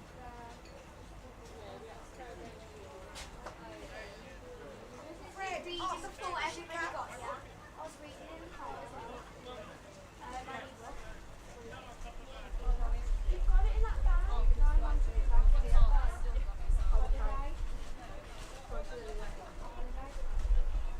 The Whiskers getting the King's Award for stating the obvious, the resumption of play has been delayed.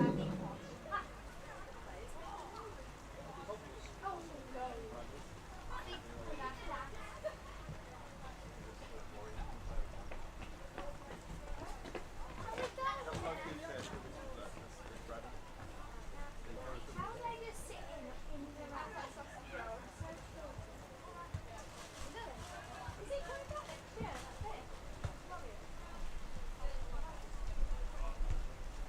A little bit.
raining. Yeah. Ooh. It's definitely thundering earlier as well. I think. Okay. Yeah, I couldn't tell if it was just the wind on the effects of No, my it was was just about. I Yeah. think.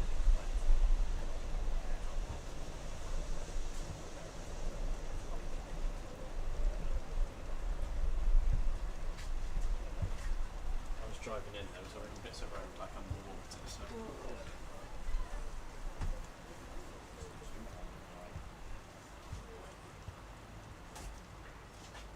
This is not fun.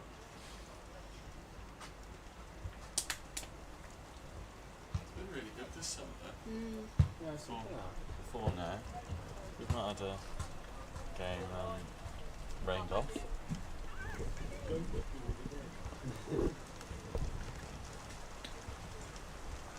The sun's out at the same time. That's the problem.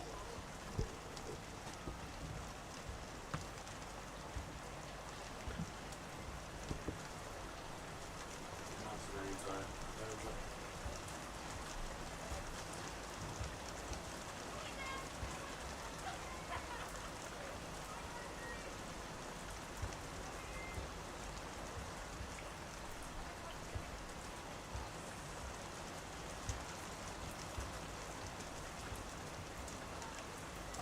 What do you want to do after uni? Ollie, Pardon? what do you want to do after uni? Oh, I don't know. No, I mean, basically would love a full-time job in cricket, whether it's some sort of journalism, commentating, broadcasting, etc. So we'll just see what's there. We just Yeah. do freelance. Do you freelance? I'm freelance at the moment, and I've basically decided, like, after cricket, I cannot do freelance. Like, it's too stressful. Because it's fine at the moment, but I just want the security of a full-time job. So, yeah, we'll see. We'll see what's out there, but I'm trying not to think about 12 months' time. Yeah, well, this is the thing, like, I had this conversation with my dad, because I was like, oh, I don't want to think about it. He was like, the problem is if you don't think about it, in 12 months' time it's going to be very, very stressful. And obviously loads of stuff you have to apply for in the autumn, so, especially like internship schemes or things like that, so I am aware of it, but hopefully. Yeah.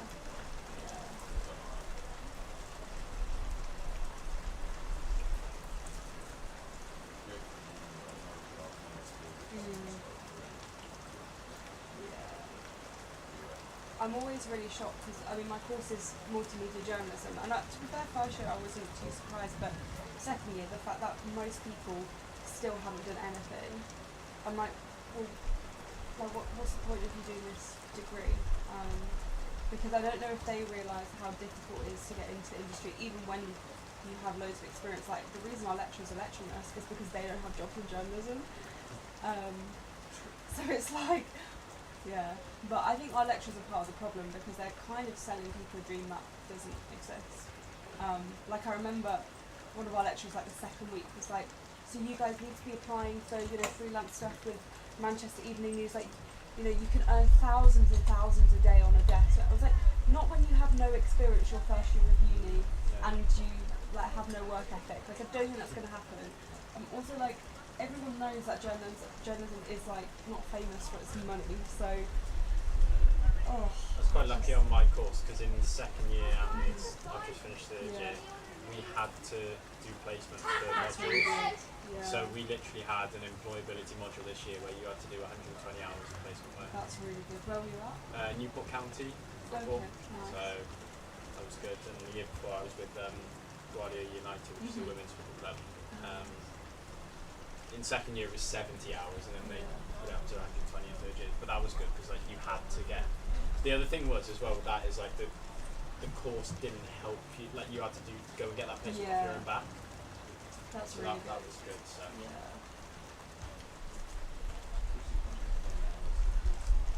Yeah, I literally, like, I think I started placement in January, and I basically did every home game for the rest of the season, and 3 or 4 away games, and I only just got it in then. So it's, like, pretty full on. Yeah.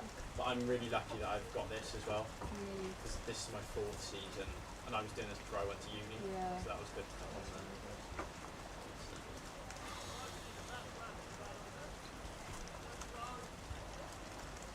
I think it's different now. But the first 2 years I was here, my job title was media and marketing assistant, which sounds a lot more fancy. Like on your CV, that sounds a lot more fancy than. It says live stream producer on my card, so which still sounds pretty cool, but.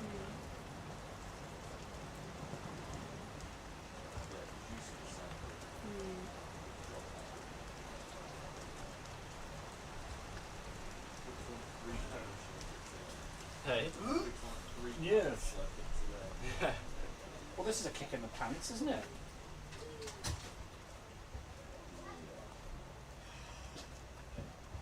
We'll just call it off. They've got a long way to go. They don't need it. We don't need it. We know it's what's like going to a happen. complete dead rubber. They've already topped the league. We're already guaranteed fourth. This was like on Friday. I was at Lancashire Somerset and start was delayed by an hour because 2 of the players were stuck on the M6. I was like, this is a complete dead rubber. Like, so, 2 of the players. I mean, how many are in the squad? Like, just play with 1 field or less. I was like, get your coach out there to field fine leg. Yeah. It's stopped. Like that. But the thing is, by the time they bring the covers off again, they've started again. Yeah, and the outfield has taken a bit of a pounding over the past, Yeah. well, 24 hours or so. And like, who wants to field and pull a hammy now? What's his point? Well, we saw a couple of sticks. We saw a couple of sticks in the wicket as well. But I mean, the Warwickshire County Championship game here, we were stuck around for ages. We came back out at 7:10. Oh, I 4 remember overs. that. I couldn't believe that. I was livid. That was ridiculous. And maybe because I was doing commentary with Clyde. Absolutely nothing happened in those 4 overs either. I mean, we could have lost the game those 4 overs though. So. That is true. Oh yeah, that's true actually. There was 1 wicket left, wasn't there? We had Rushworth and Wokes bowling at 7:20. A little 4-over spell. It was just nothing but a I fight. think the weather was pretty much the same the day after, and they called it like really early. I was like, I did this yesterday, and it was the exact same situation. It's because we've done bad things in former lives. It was because Warwickshire were trying to stick around for as long as possible because they knew they had a chance to win, and they weren't budging. Everyone was going, "Oh, shake hands, come on, shake hands." And the umpires were sticklers. One was Jack Shantry, and yeah, we stole the draw off them, which was nice. That felt good.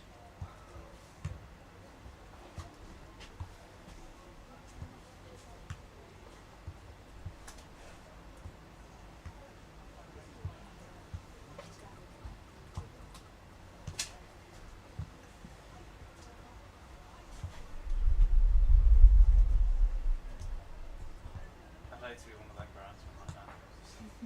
Rush on all those covers and immediately stop. Like, all right, off we go.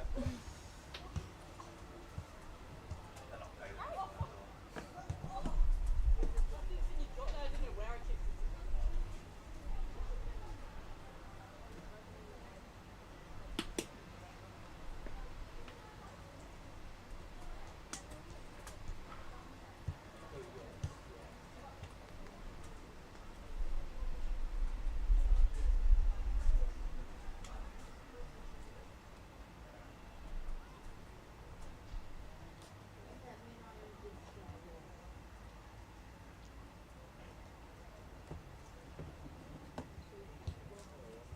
How old is Ginny Lee?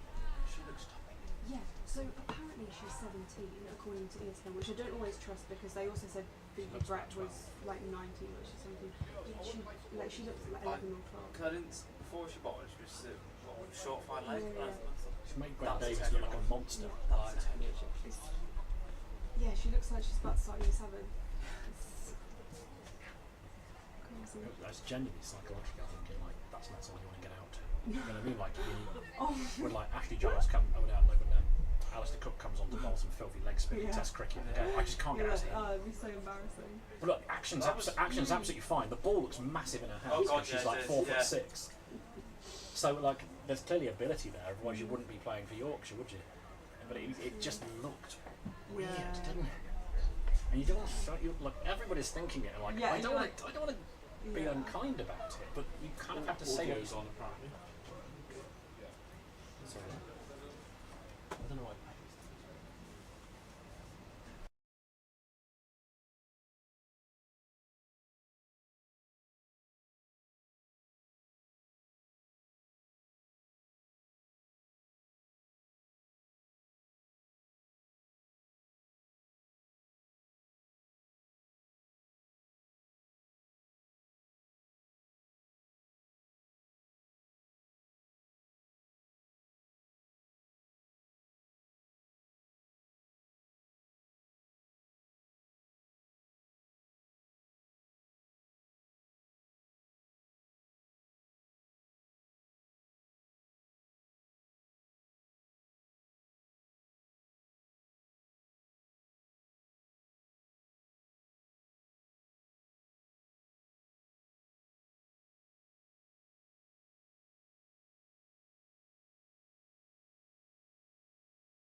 it, Paul. You love it. Well, welcome back to Visit Worcestershire New Road. We've had a little rain delay, but we're just a couple of minutes away from getting back into the action. A little bit of housekeeping for you. I'm Jim Dale, by the way. Always pestering you with these live streams, aren't I? Alongside me, Polly Starkey, broadcaster, podcaster, cricket commentator extraordinaire. And we'll guide you through this Yorkshire response. They won't be chasing 110, although the Rapids did make 109 from their 20 overs. We've had a little tweak to proceedings because of that rain delay. The target is now 93 runs to win. They've got 16 overs in which to get them, and the power play is quite conveniently 4.5 overs long. I love cricket. Sometimes it just doesn't make sense. Polly, you have some exciting news about the run rate, though, haven't you? What are we saying? So, because it's 93 runs off its 16 overs, according to my very quick mental maths, 5.81 runs per over is required. And to get that started, Yorkshire's batters Georgie Boyce and Erin Thomas to open things up. Well, that is impressive mental maths. There's no two ways about it, Paul. And more power to you. And a reduced game because of that rain delay. We've still got some grey cloud above our heads, but the cathedral, we are contractually obliged to mention the cathedral in every live stream. We haven't done it yet, Polly. I'm about to. The cathedral is bathed in sunlight, and that is a beautiful and wonderful thing. So, you feel like the strength of this Yorkshire batting lineup, the way they've gone in this competition, they are strong favourites to knock off this small total, but you never know. You never know. There'll be a few bowlers in this side that Yorkshire lot won't know too much about. And will that delay affect concentration? We played a little bit with rain on it. Maybe there's a little bit more juice in the wicket, a bit more moisture. And as we suspected in the first innings, it will be Amy Wheeler to open things up from the Diglis end. Talented fast bowler, really lovely fluid action. And she'll be bowling to Georgie Boyce first up. Can Worcestershire make inroads into this talented Yorkshire side and perhaps even record an unlikely and famous victory?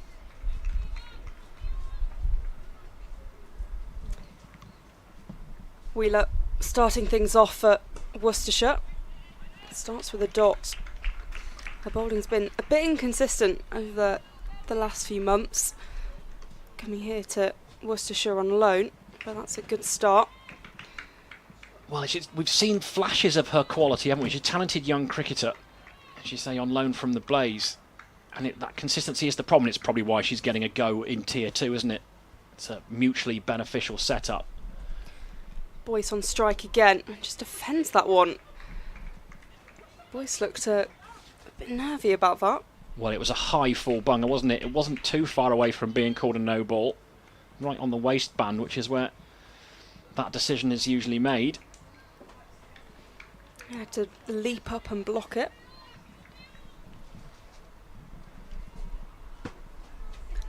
Yorkshire yet to get off the mark, chasing 93 in 16 overs.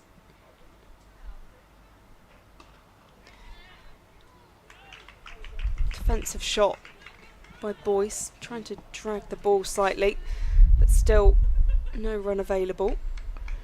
Yeah, just having a little look at this, boys. It's the ball was up there to drive, but didn't throw her hands through it. Coming off the back of an impressive 50 actually last weekend. 55 she got against the Steelbacks. A comfortable victory for them. And again, a dot ball from Amy Wheeler. A little bit of width offered there. Cut well in front of square as well, actually. So it's just huge amounts of pace in this surface. But again, finding fielders, and it just helps build the pressure with a shortened game as well. Dot balls ever more valuable in building pressure on these opening batters.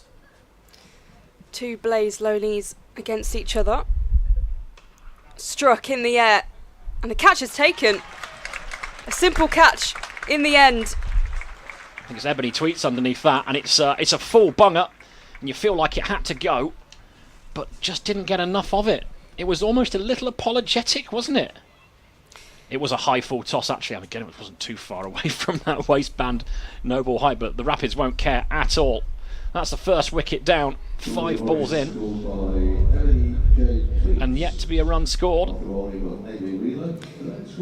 Rebecca Duckworth coming in probably earlier than she perhaps anticipated to join Erin Thomas at the crease. Yorkshire 0 for 1 in their chase of 93, the revised total in this 16 over second innings. Thumbs up from the coach there, Ed Wilson, just in front of us. It's a promising start. And we could see the rarest of all things in T20 cricket, regardless of the context. Staring down the barrel here, potentially, of a wicket maiden. One of the things that bowlers love to hear from commentators, by the way. Tempting fate, never. I wouldn't. Duckworth, a new batter on strike as Wheeler's in through her action. That's defended, and it will be a wicket maiden for Amy Wheeler. Well, how about that for a start? Struggled a little bit to find that length, a couple that failed to pitch, but ultimately she asked the batsman to punish her, then couldn't. Early breakthrough. And that run rate now goes above 6. Looks like we're going to see Emily Cherms. We are indeed, from the New Road end.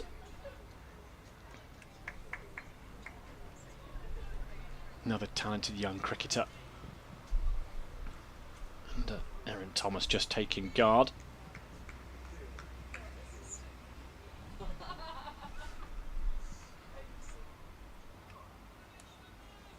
In no hurry at all, by the way, as we're all waiting for the batter. Twirls the bat away to leg stump, and she's in position now. We'll wait for you, Erin, it's okay. Cherms on her way in there. Little skip to start her run up. Short and pulled away.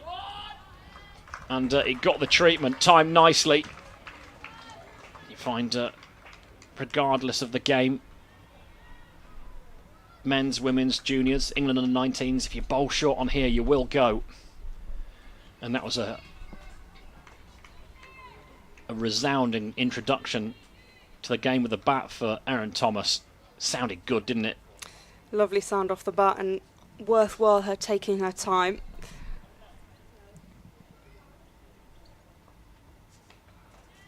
You force that off the back foot, but you just see her setup there. It's a very modern setup. Head very still, back lift there and ready. Technically sound.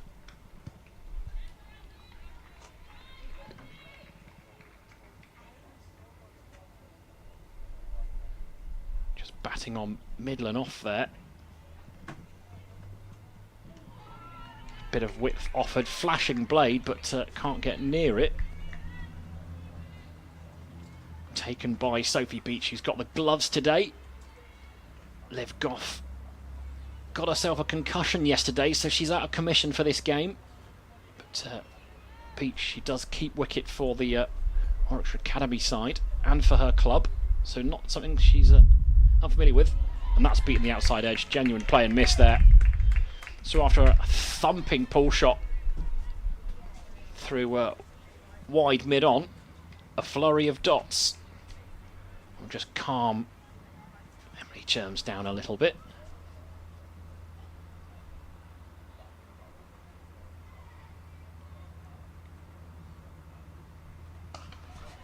Again, clubbed away. There's enough on that, and Emily Tweets might chase it, but she'll not get there before the ball meets the rope. So again, a bit too short. Stand and deliver stuff, that from Erin Thomas. Fetched it from wide, outside off stump, but she's strong through that region. Only really had to beat mid-on. And that 25-yard circle. It's dispatched to the boundary. Second boundary of the over. 8 for 1 the score. Can Cherms respond? Fuller delivery this time. Better delivery. And it will be a dot ball. So a productive over from a Yorkshire perspective. They're underway. 8 for 1 from 2 overs. An important over for Yorkshire just kind of properly getting off the mark, those 2 boundaries from Erin Thomas. Otherwise, good bowling from Emily Cherms.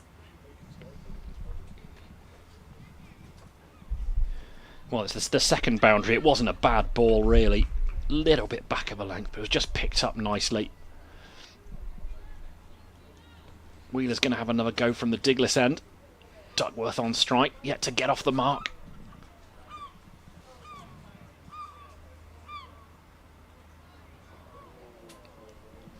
Fired down the leg side, it's going to go to the boundary. Yes.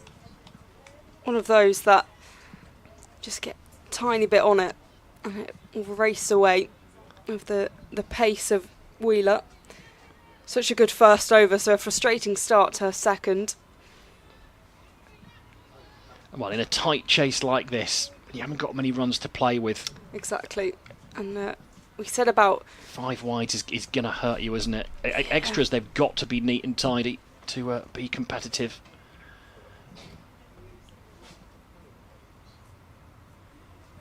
Yeah, Yorkshire gave away 15 extras in the first innings, which was third highest scorer really for Worcestershire. So the Rapids will, to avoid that, as it's nicely played by Duckworth. It's heading towards the boundary. Gwen Davis giving everything. It does go for 4 in the end, but a stellar effort by Davis. Gosh, she covers the ground quickly, doesn't she? Nice punch through the offside. And this is an expensive start to the third over. So to start with a wicket maiden. Next 7 deliveries have gone for 17 runs.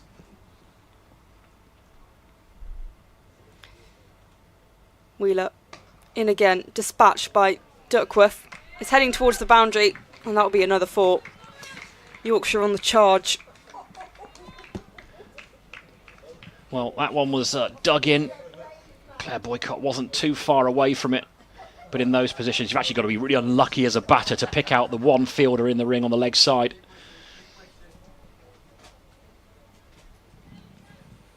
And that was emphatic, wasn't it? Seen some powerful hitting across the line here. Duckworth awaits, swing and a miss. Much better from Wheeler there, and just hands on heads, because she knows that's why she's supposed to be bowling it. Just wide of off stump, inviting the batter forward to play a drive and just moving away. But again, she needs to get control of her length here, Wheeler. If she can find a few more in that area, she'll be in business.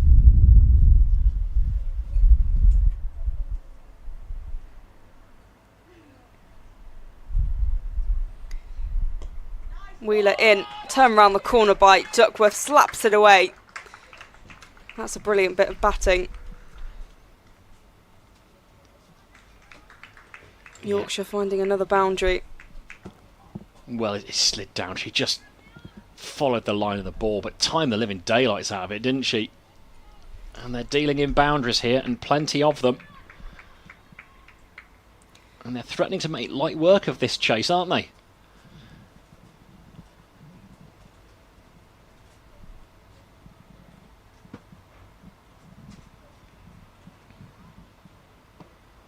Duckworth again misfielded inside the ring. It won't go for 4, but they'll get 1.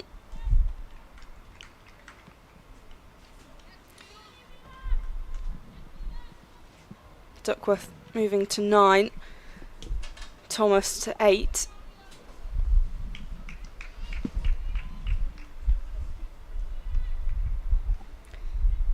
Yorkshire 22 for 1.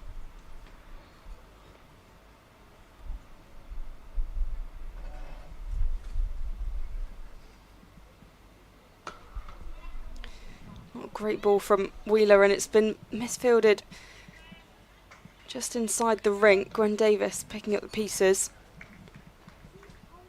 Well, it's Ruby Davis in there, and she's buried her head in the turf for a moment because she realises that there never should have been a single there. So a couple of misfields in consecutive balls, which doesn't help the confidence of the bowler.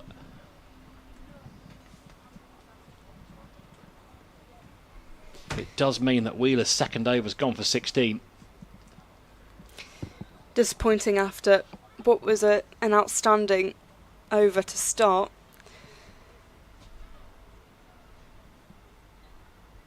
.27 for 1.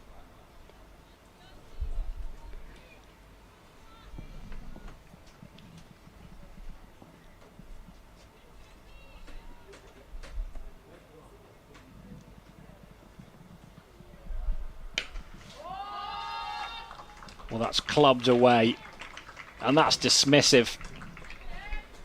Third boundary in that region. And it's just whipped away from the line outside off stump. But it's confident batting. It's fair to say, Polly, that that's her area, isn't it? Even if that's a stump outside off stump, she's gone and fetched it, but she's timed it. Beaten the infield. You feel like Emily Chermsey hasn't quite got the pace to hurry Erin Thomas. And while the field is up, if it's in her arc, that's where she's going to send it. How can the young medium pacer respond? Fuller ball, better ball.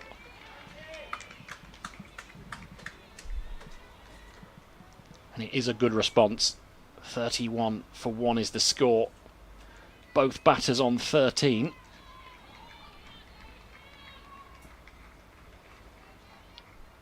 Still energy out in the field.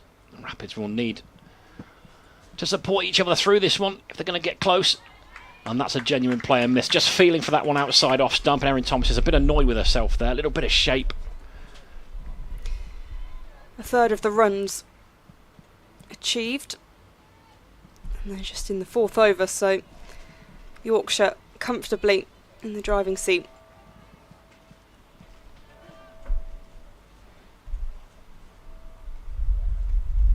In comes Cherms again then.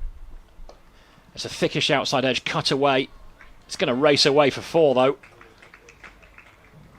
It was uppish, probably a little bit closer to the fielder at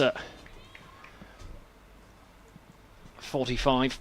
Behind square on the offside. Hit well enough. I think it just probably went a little bit squarer than she'd well, further behind square than she'd hoped, but the end result was what she wanted. It's another boundary. Offered a bit of width and it was dispatched. Cloud cover continues, but the sun's poking out. And that's another drive that's going to race away for 4. Again, a little bit of edge involved in that. Positive drive. And Erin Thomas is already on to 21. 39 for 1. Yeah, Seems like they're in a hurry to get back to Yorkshire, yeah, aren't they probably won't have been too happy with the rain delay. Wanting to get back on the motorway up to Leeds. 39 for 1. That required run rate sinking below 5. Now at 4.44.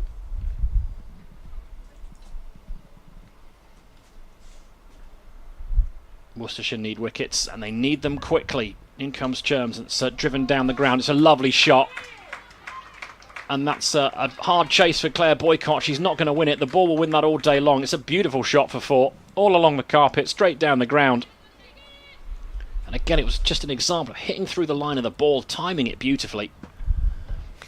Felt a bit textbook from Erin Thomas. Lovely technique and just guides it all the way to the boundary. So 43 for 1 the score moves on to. Well, a lid's coming out, which means that we're going to see Sophie Beach stand up to the stumps.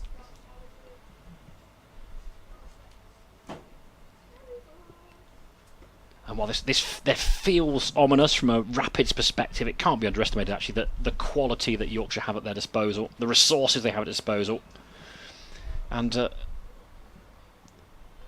all intents and purposes, just a collection of talented professional cricketers. But this is an example of if Rapids want to continue to progress and get better, then playing against players of Duckworth and Erin Thomas's quality, that's what it will take. As we see the skipper into the action from the Diglis end, Claire Boycott's going to have a bowl. Boycott took 4 for last week as this one's been played down the ground. Shy at the stumps and a direct hit. It won't be out, but good fielding in the end. And see the replay. Really good pick up, and it was a close one. Duckworth did well to get back in the end. If nothing else, good throw down of the stumps from Ebony Sweets. It just means if you're going to take on a single, think twice about it. Just give a bit of doubt in the batsman. 44 for 1. Defended and eventually nudged to the leg side. And the ball's been thrown and I think hit the batter. It was certainly close to the grill, wasn't it? Yeah, they may have to do a concussion check potentially. I think it may have just avoided. I think it just came off the gloves yeah. of Sophie Beach, which was obscured by the batter, who it was very close to the face, wasn't it? Slightly alarming. But another quick single taken, strike rotating, and those dot balls we saw at the start have dried up very, very quickly. Need to try and stem the flow of runs here. Boycott in. Played straight back to her by Duckworth. Dot ball, 45 for 1. Almost half the runs chase now. 48 required to win.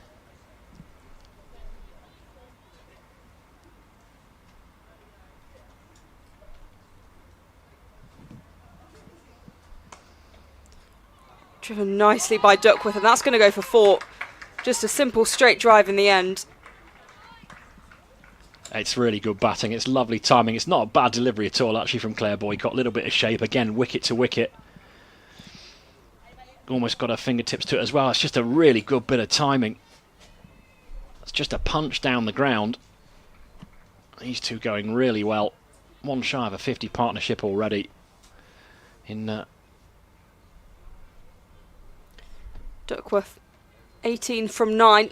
And that's been sent towards the boundary. Will be stopped. They hesitate to go for a second. Erin Thomas sent back in the end, so just the 1 as the 50 is brought up for Yorkshire as we approach the 5 over mark.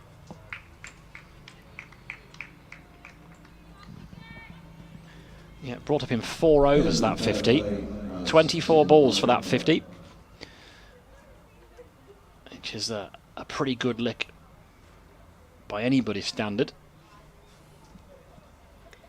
Boycott looking to wrap up her over. But it will be a wide.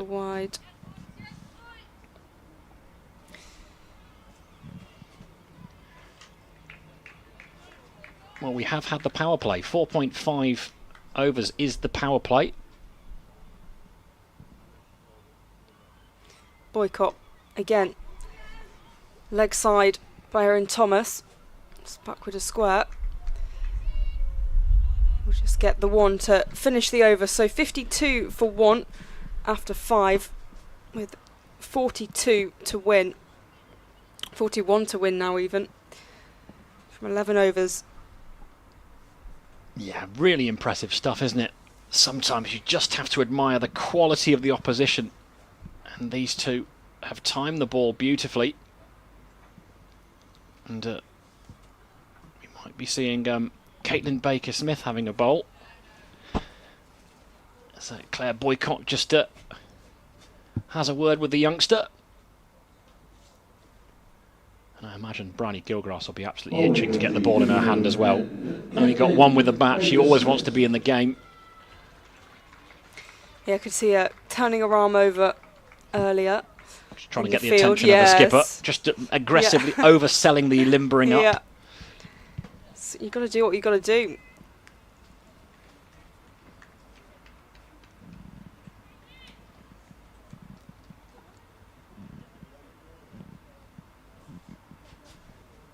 So in comes Baker-Smith then, from the New Road end. Foolish ball, chipped in the air, chance for a catch. And she's put it down. It's Sam Raccoon. It was a valiant effort. It was there to be grabbed. Yeah, it should have been taken. You could kind of see Baker-Smith ready to celebrate, and we'll see the replay. Oh, She got a hand to it. Oh, it wasn't Sam Raccoon, forgive me. Oh no, it was. It was indeed. It was indeed. She got a hand to it. I think as her wrist hit the ground, it bobbled out, which these things happen. Just didn't quite survive the grounding, did it? She got there. But this is a good start from the youngster, just 15 years old, and they've decided to go late on the run out. And actually, it was a gentle return from the bowler to Beach behind the stumps, but full and straight. So a good start here. She's not far away from taking a wicket with her first ball of the game, rather like she did last time out. Yeah, I thought we could see history repeat itself. It's a bit too young to be a golden arm, but we'll see. Again, full of that skied up in the air. Ruby Davis is looking to chase it. It's just fallen in between Gilgrass and Davis. So again, a false stroke.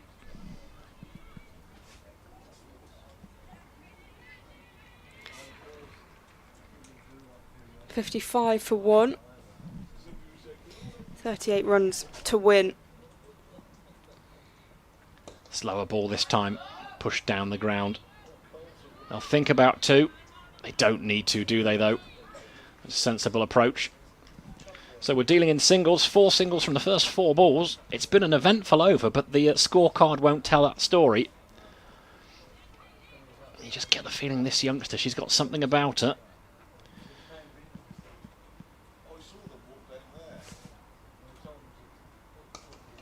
Another lovely shot down the ground.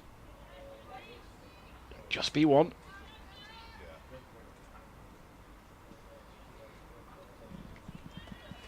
So the singles continue. 1 ball left then of the 6th over. Should be looking to get out of the over clean. It's a good effort from the youngster. Duckworth will have other ideas. It's a full toss. Turn around the corner, straight to Amy Wheeler, so it will be a dot.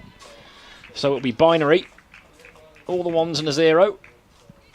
But it's a good first over from the youngster. A really good over from Caitlin Baker-Smith, the only bowler so far not to be hit for 4 in this game so far.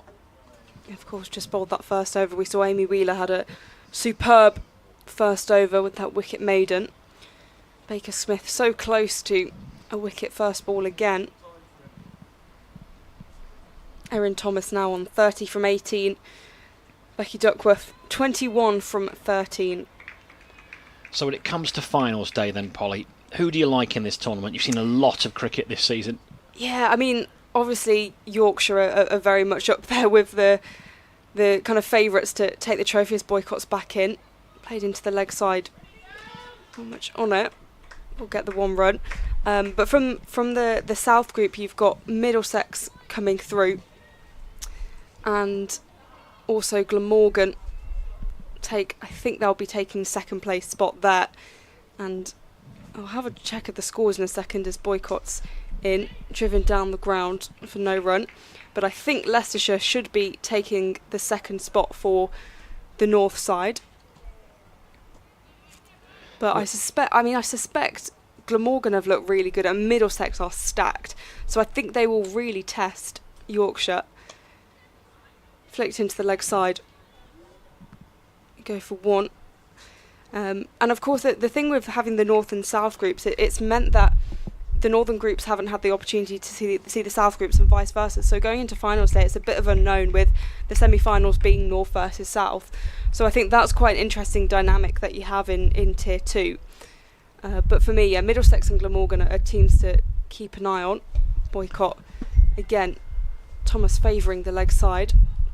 Well, from a Leicestershire Foxes, they should overtake Northampton. They're only a point behind, I think. Northampton in 2nd place. Derbyshire Falcons are 66 for 4, chasing 126 to win. So they need 60 runs from 5.3 overs with 5 wickets in hand. It's been an odd old campaign, though, because we've seen Derbyshire absolutely hammer Worcestershire here. Worcestershire then beat them away. Leicestershire absolutely hammered Worcestershire away, and Worcestershire hammered them here. Some odd performances, but it looks like Foxes will probably sneak past and make it to finals day. which makes it all the more a frustrating campaign from a Rapids perspective, trying to figure out whether this has been successful or not. How good are this side? It's hard to really tell, because when you have, I mean, if Leicestershire get through to finals day, it's a side they beat by 9 wickets here last week, and we had the pleasure of watching. I mean, what do you make as someone who is I'm a Rapids fan, and I'm a Worcester boy, from someone who's from outside the county that covers all kinds of women's cricket across the country in detail. What do you make of this Rapids side? What do they look like to you? It's a really good question, because I think if you'd asked me on the first day of the season when they beat Yorkshire, I'd say best team in the country, incredible. But I think the thing that's really good is Worcestershire really prioritising their young players and bringing them through. You see that with Caitlin Baker-Smith bowling now. As that's whipped away, and Bridie Gilgrass will come around and do the fielding.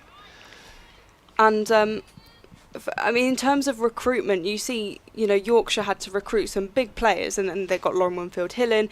But what Worcestershire have done is they think, okay, we've got a really strong academy, we're going to really nurture that and bring players through. Bryony Gilgrass, for example, Phoebe Brett.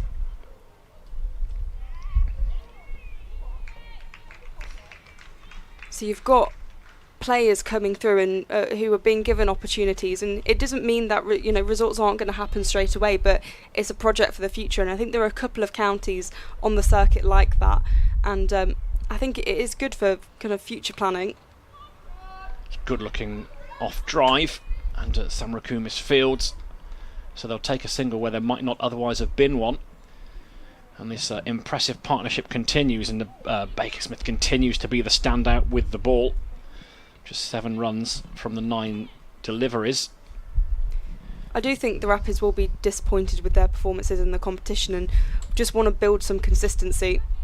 That's scooped up and mistimed. They'll take a single. And they haven't quite managed to figure out the pace of Baker-Smith here. They found it difficult to time her.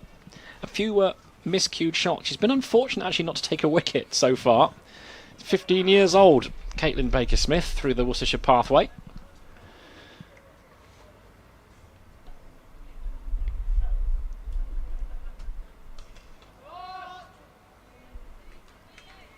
And it's a good looking shot for none. 63 for 1 the score. 30 to win. Run rates now just 3.7. Slower ball, fuller ball, wrapped on the pad.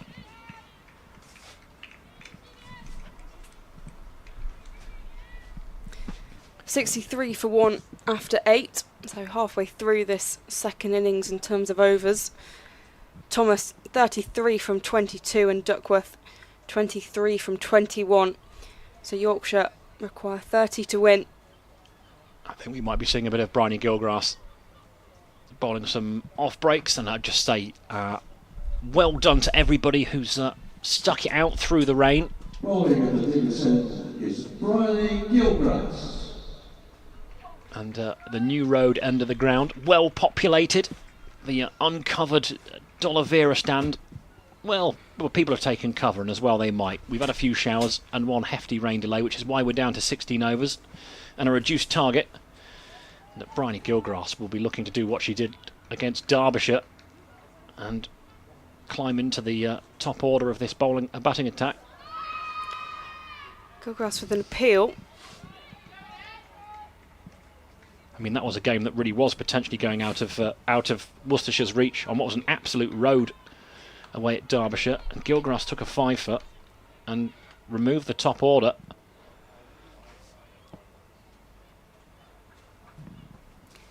Gilgrass in again, driven down the ground. They'll take 1.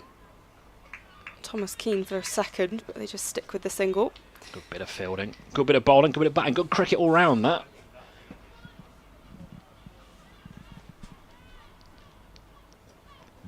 No Phoebe Brett, no Flora Birtwistle either. On the leg side by Duckworth. Pine square. I'll take the 1 run. 65 for 1. So he has to be in a watching the Rapids and have without Jess Beach in the side, the same bowler, and without Flora Burt-Whistle and without Phoebe Brett as well, and Chloe Hill isn't in the side either. But this is a different looking Rapids side. I think also you look at the young players who have come through, obviously Caitlin Baker-Smith, Bryony Gilgrass, but also, you know, they're just giving opportunities, and this one beats Gwen Davis, will take the one, and they're taking that risk, and you know, so far I think it's actually really paid off, and I don't think kind of the fault has been with younger players by any means, but I think it's really brave of Rapids to take that approach, and as I say, it's building for the future. And you know, if the vision is to, you know, progress to Tier 1, if that's an option, we're not sure what's going to happen in 2028 onwards, as Gilgrass in Duckworth comes down the track, fielded off her own bowling. But you know, if there is that option to progress to Tier 1, Worcestershire will want to be in prime position to do that, and if they can build a squad for a couple of years' time that can be utterly dominant in Tier 2, it will put them in the best place to do that. Well, it's an interesting one, isn't it? Because I just see that lovely bit of bowling from Gilgrass round the wicket, and then do some good fielding off her own bowling. Is that feels like it might be a tricky thing to do, because we've seen that Ruby Davis has gone elsewhere and that Phoebe Brett has gone elsewhere. Is that if you start building a nucleus of a good side in Tier 2 over the next couple of years, what's to stop the Tier 1 sides just not sticking a contract in front of the players' noses and said, sign this, come and play for us for the rest of the summer? So it's Caitlin Baker-Smith back into her work, and that's skewed off the edge. Chance for another catch, and I think it's been taken in the end. There's been a collision there, and there's apologies. That Gwen Davis has taken the catch. We had the difficulty of trying to see through the umpire and two fielders who were on the bare edge of clattering into each other, but the upshot is that Caitlin Baker-Smith has got a wicket that she absolutely deserves. She's been threatened to take one in each of her last 2 overs. It's a good grab in the end, a little lack of communication, I think. Emily Tweets nearly cleaned out her teammate. Yeah, they always say put a name on it. They must have if both put a name on it. I was going to say, in Worcestershire Rapids, if they put a name on it and shout Davis, it could be anybody's. That's true, the trouble. yeah. Got to come up with some nicknames to differentiate. So 66 for 2. Erin Thomas. Decent performance. Important for a side. 35 from 26 in the end. Yeah, impressive, wasn't it? Impressive knock, that. Saw some really good clean hitting, some really lovely timing as well. They just find it just niggly line and length, and just not much more than medium pace from Caitlin Baker-Smith. Just difficult to get away. And she's got decent temperament for one so young, hasn't she? And these are serious players that she's bowling at, and she doesn't seem phased at all. 27 runs to win for Yorkshire, and the captain, Maddie Ward, comes to the crease. That's dollied up in the air. It won't carry to Ruby Davis, though, scampering in from mid-wicket.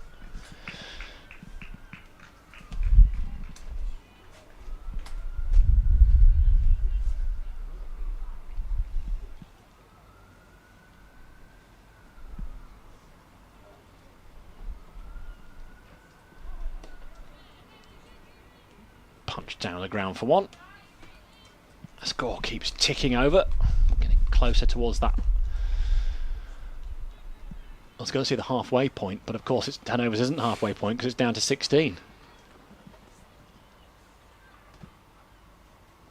But Baker-Smith doing a good job for her skipper here. A slightly slower ball. Floated up there into the block hole. Again driven down the ground. Again it's a single.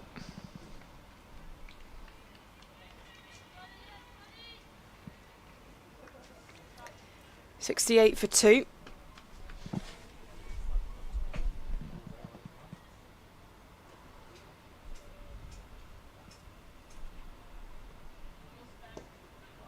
Clipped away. That's going to be a boundary. Nicely timed. Just clipped off the toes. Bit too straight there from Baker-Smith. It's the first boundary to her name. dealing in singles and dots up until that point. But if you drift onto leg stump, you'll get punished at this level. Good shot from Maddie Ward. Also finding it very difficult not to whistle Jerry Rafferty whenever I say Baker Smith. It's the perils of being middle-aged.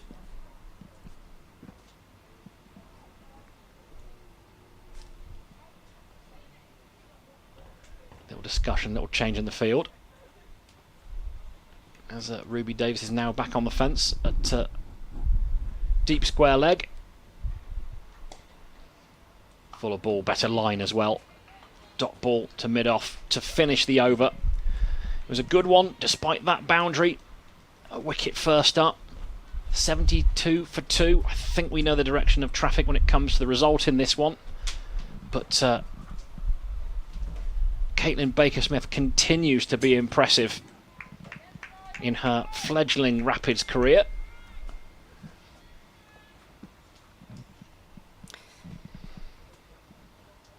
"21 runs to win from these final 6 overs. Bryony Gilgrass back for Worcestershire.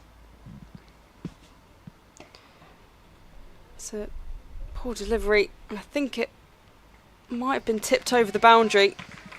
It was an attempt to stop, and it was a good interception. I think slightly knocks it over Amy Wheeler there. I think she's misjudged that. I think she needs to stop that. And it was a full bunger and it got whacked. But Wheeler will be disappointed in that. Covered the ground really quickly, but I think she just slightly overshot the ball. Gilgrass again. Bowled it. And that's bowled. Well, there's a response, isn't it? That's how you come back. Can't keep Gilgrass out of the game. Looks to use her feet, room, and she's just yorked herself, really, hasn't she? There's a full ball. Trying to give herself room. Moving away to leg stump and looking to end the game quickly, clearly. But Gilgrass is in the wickets now. Amy Campbell, the new batter for Yorkshire, wanting to get the job done. 17 runs to win.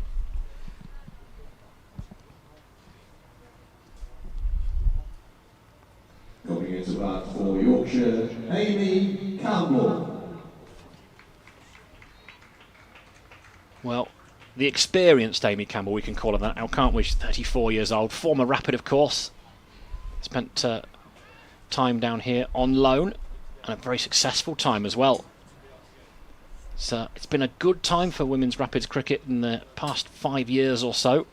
Made real strides under the stewardship of Chloe Hill, and more recently Claire Boycott as well, when Chloe was away playing the regional stuff. And we've seen lots of talented cricketers in Rapid shirts move on to bigger and better things. Gilgrass, who's got the ball in hand here, will be hoping to be another one of those. Campbell on strike, the left-hander. And I think she's going to get off the mark with a boundary. That's excellent from Amy Campbell.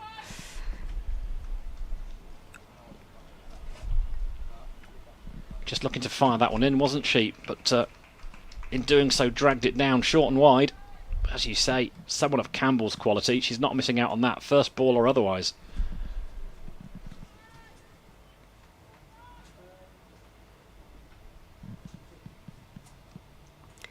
$80 for 3. Gilgrass, and again, just defended by Campbell this time. 13 to win. Amy Campbell, a product of South Northumberland Cricket Club up in Gosforth in Newcastle. I also believe she captained Mark Wood at Northumberland age group stuff as she comes down the track. And we'll get a single. That's a test of captaincy from anyone, isn't it? Having to deal with Mark Wood, absolute lunatic. You know, what a joy Mark Wood is. 81 for 3. Yeah, she's another one from the northeast, isn't she? But is very much a Yorkshire lass these days, isn't she? She studied there.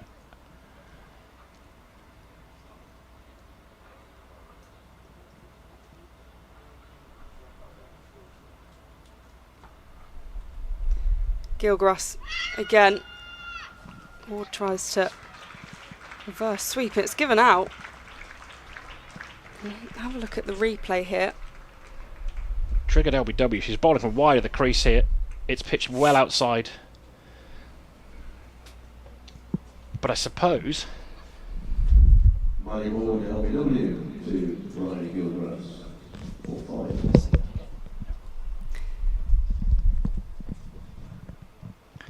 Yeah, so this is pitched, I think, outside leg stump quite comfortably. But then she's gone for the switch. So is that hitting in line? You'd be disappointed if that was... Well, I think the batter's got every right to feel a little bit aggrieved there. I think with most LBW decisions, if you're the batter, you're like, no, not out, not out. Yeah, yes, this is true. But yeah, no, that's a difficult one to call. And I think in the context of the game, it doesn't matter too much. Yorkshire need 12 to win. But I think Ward can feel a little aggrieved potentially, and I'm sure she'll be watching that one back.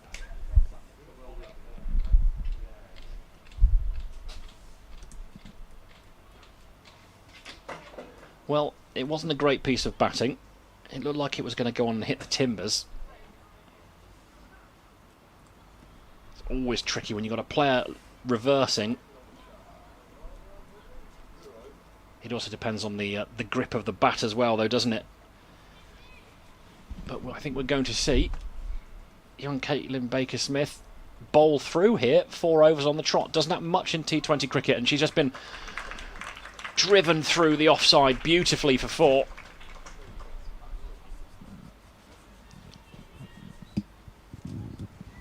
Lovely shot from Amy Campbell.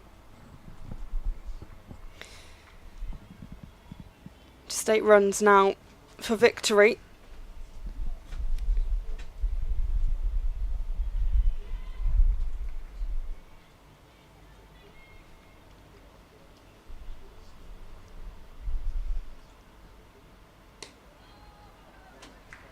Just waited for that one. Watched it onto the middle of the bat. Saw it out. It's all about getting the job done here and being professional from a Yorkshire perspective here, as Baker-Smith is on her way in again. Drilled down the ground. There's a long on and a long off. So plenty of cover out there. So it'll just be a single. Something we've seen plenty of the young seamers spell this afternoon. 3 balls left for her. 1 for 19 thus far. And it could have been a little bit better as well. It's bowled nicely.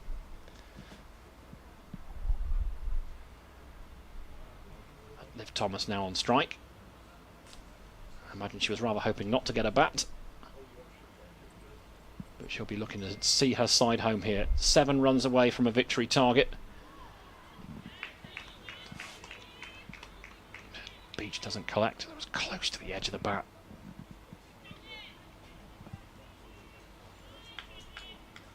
Just a tentative push, really.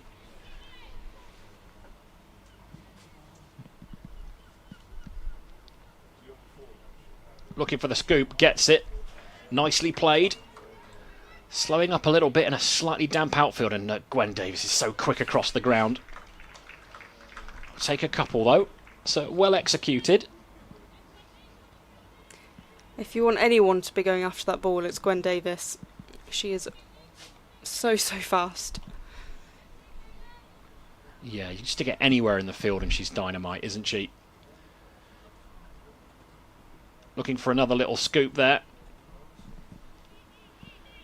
Not hugely effective, but they'll scamper through for 1 anyway, and it will conclude Baker-Smith's spell. 4 overs, 1 for 22. So really good effort against a thoroughly impressive Yorkshire side. And I think really she's been the standout bowler. 15 years old. Yeah, brilliant again from Baker-Smith. It's difficult when you come off such a good debut. The expectations are so high after that, but she's done a fantastic job in a situation where Yorkshire are very much in control. Gilgrass is going to be back for a third. Yorkshire now with 4 to win.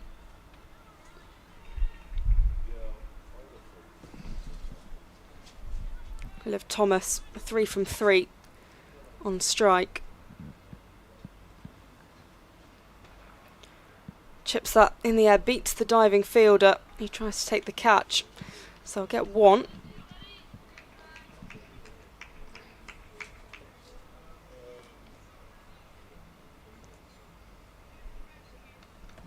Well, Leicestershire have gone through. They've beaten Derbyshire, so they will make their way to finals day.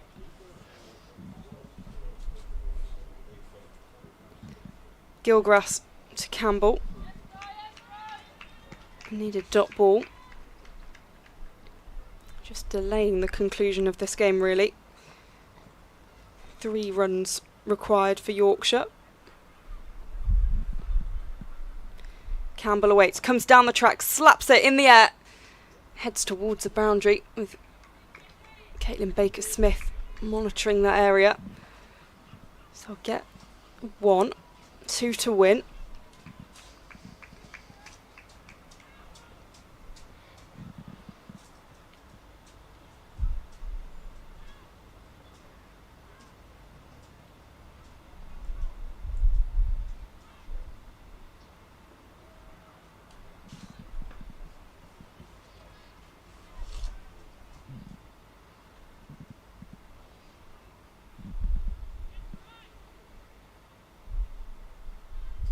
Liv Thomas awaiting Gilgrass in and through to the keeper. Nervy over. Just kind of building the tension as Yorkshire only have 2 runs to win. But it's taken a little bit longer than perhaps they expected. Just taking a fielder, Amy Wheeler's come out from short third to bolster the leg side field. Thomas in, hits it in the air, goes over the head of Baker-Smith. They go for 1, they're going to push for the second, and they're going to finish the game. Yorkshire victorious, unbeaten in the Vitality Blast, through to finals day weeks ago. And next Saturday, they will be looking for silverware. A semi-final awaits, and they'll be hoping to reach that final and lift that trophy in Northampton. Well, you felt really, after the good work of the first over, which was a wicket maiden from Amy Wheeler, that it was only going to be a matter of time, and it's proved to be a really comfortable chase from this, well, formidable Yorkshire side. As Polly says, they've played 8, they've won 8, and they've absolutely destroyed everybody in this group. It's not even close. Leicestershire Foxes, they will leapfrog Northant Steelbacks to take that second spot in finals day. Well, the Women's Rapids, they're going to finish 4th out of 5. Only Derbyshire Falcons below them. They'll have just 2 wins from their 8 games. So it's been a tricky campaign for this, well, now you'd say youthful-looking Rapids side, as Claire Boycott looks to bring her players off the field of play. But it's really impressive stuff. Campbell and Liv Thomas there at the end for Yorkshire. And you have to say, really, the target was never going to be enough. We saw Erin Thomas and Rebecca Duckworth particularly really impressive. 35 from Thomas and 29 from Duckworth. Really clean hitting, both across the line through the leg side and straight down the ground. Timing and power, really impressive stuff. Worcestershire did make a fight of it. Wheeler got Boyce for naught, caught by Tweets. It was Baker-Smith who accounted for Erin Thomas, caught by Gwen Davis. Almost a bit of calamity there, and Baker-Smith bowled well, actually. Had a couple of chances and near misses. Duckworth was bowled by Gilgrass. Quicker ball went straight through it. And Ward was taken by Gilgrass LBW. And every right for Maddie Ward to feel a little bit aggrieved by that one, but it was Campbell and Thomas to see them through. The bowling figures, well, Wheeler took 1 for 19 from her 2 overs. Churns was a little expensive at none for 24 from her 2. Boycott's 2 went for 11 runs without wickets, and then Baker-Smith bowled all the way through with her 4. 1 for 22, including 9 dot balls. Gilgrass took 2 for 16 in her 2.5 overs. Earlier on in the day, Well, it was a mixed bag from the Rapids batters. 109 they made from their 20 overs. And Ruby Davis top scoring before giving it away, really trying to play a scoop. Wheeler looked dangerous in the back end of things before she was run out for 16.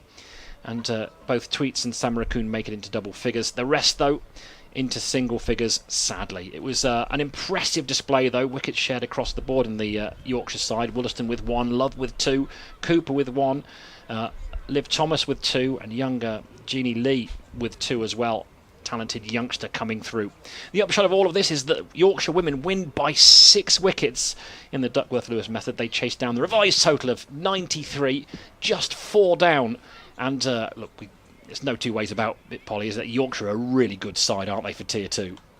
Yorkshire fantastic, and it's the backing they've got of the club and the funding, and they know that next year they're going to be in Tier 1 and they're not going to be the Giants when they're going into that. So yeah, Yorkshire have been outstanding this competition, and I think it's been really important that they have beat all their opposition. I think, you know, when they lost to Worcestershire in that opening game in the 50 over stuff, there were a lot of questions, and I think that was kind of a build-up maybe of pressure on Yorkshire and the expectation that they will be this completely dominant side. But they've come into the T20 comp and have been outstanding, and yeah, they'll very much have their eyes on silverware heading into Saturday. Well, the T20 journey from a Worcestershire perspective has come to an end here at Visit Worcestershire New Road with that defeat of Yorkshire. Of course, they won't be going on to finals day, but it's been a real joy bringing you a live stream of the Women's Rapids for the first time within the club, and my thanks goes out to Polly Starkey today, who's been an ever-present for these live streams. Really talented broadcaster, podcaster, commentator, along with Claire Jenkins, of course, not here with us today, but has been in the previous games. The live streams will continue from a Worcestershire perspective because it was Metro Bank Fever, so the 7th of August will be the first game here as the Outlaws are in town. But for this afternoon, that will conclude our coverage. I've been Jim Dale, and thank you so much for spending the time.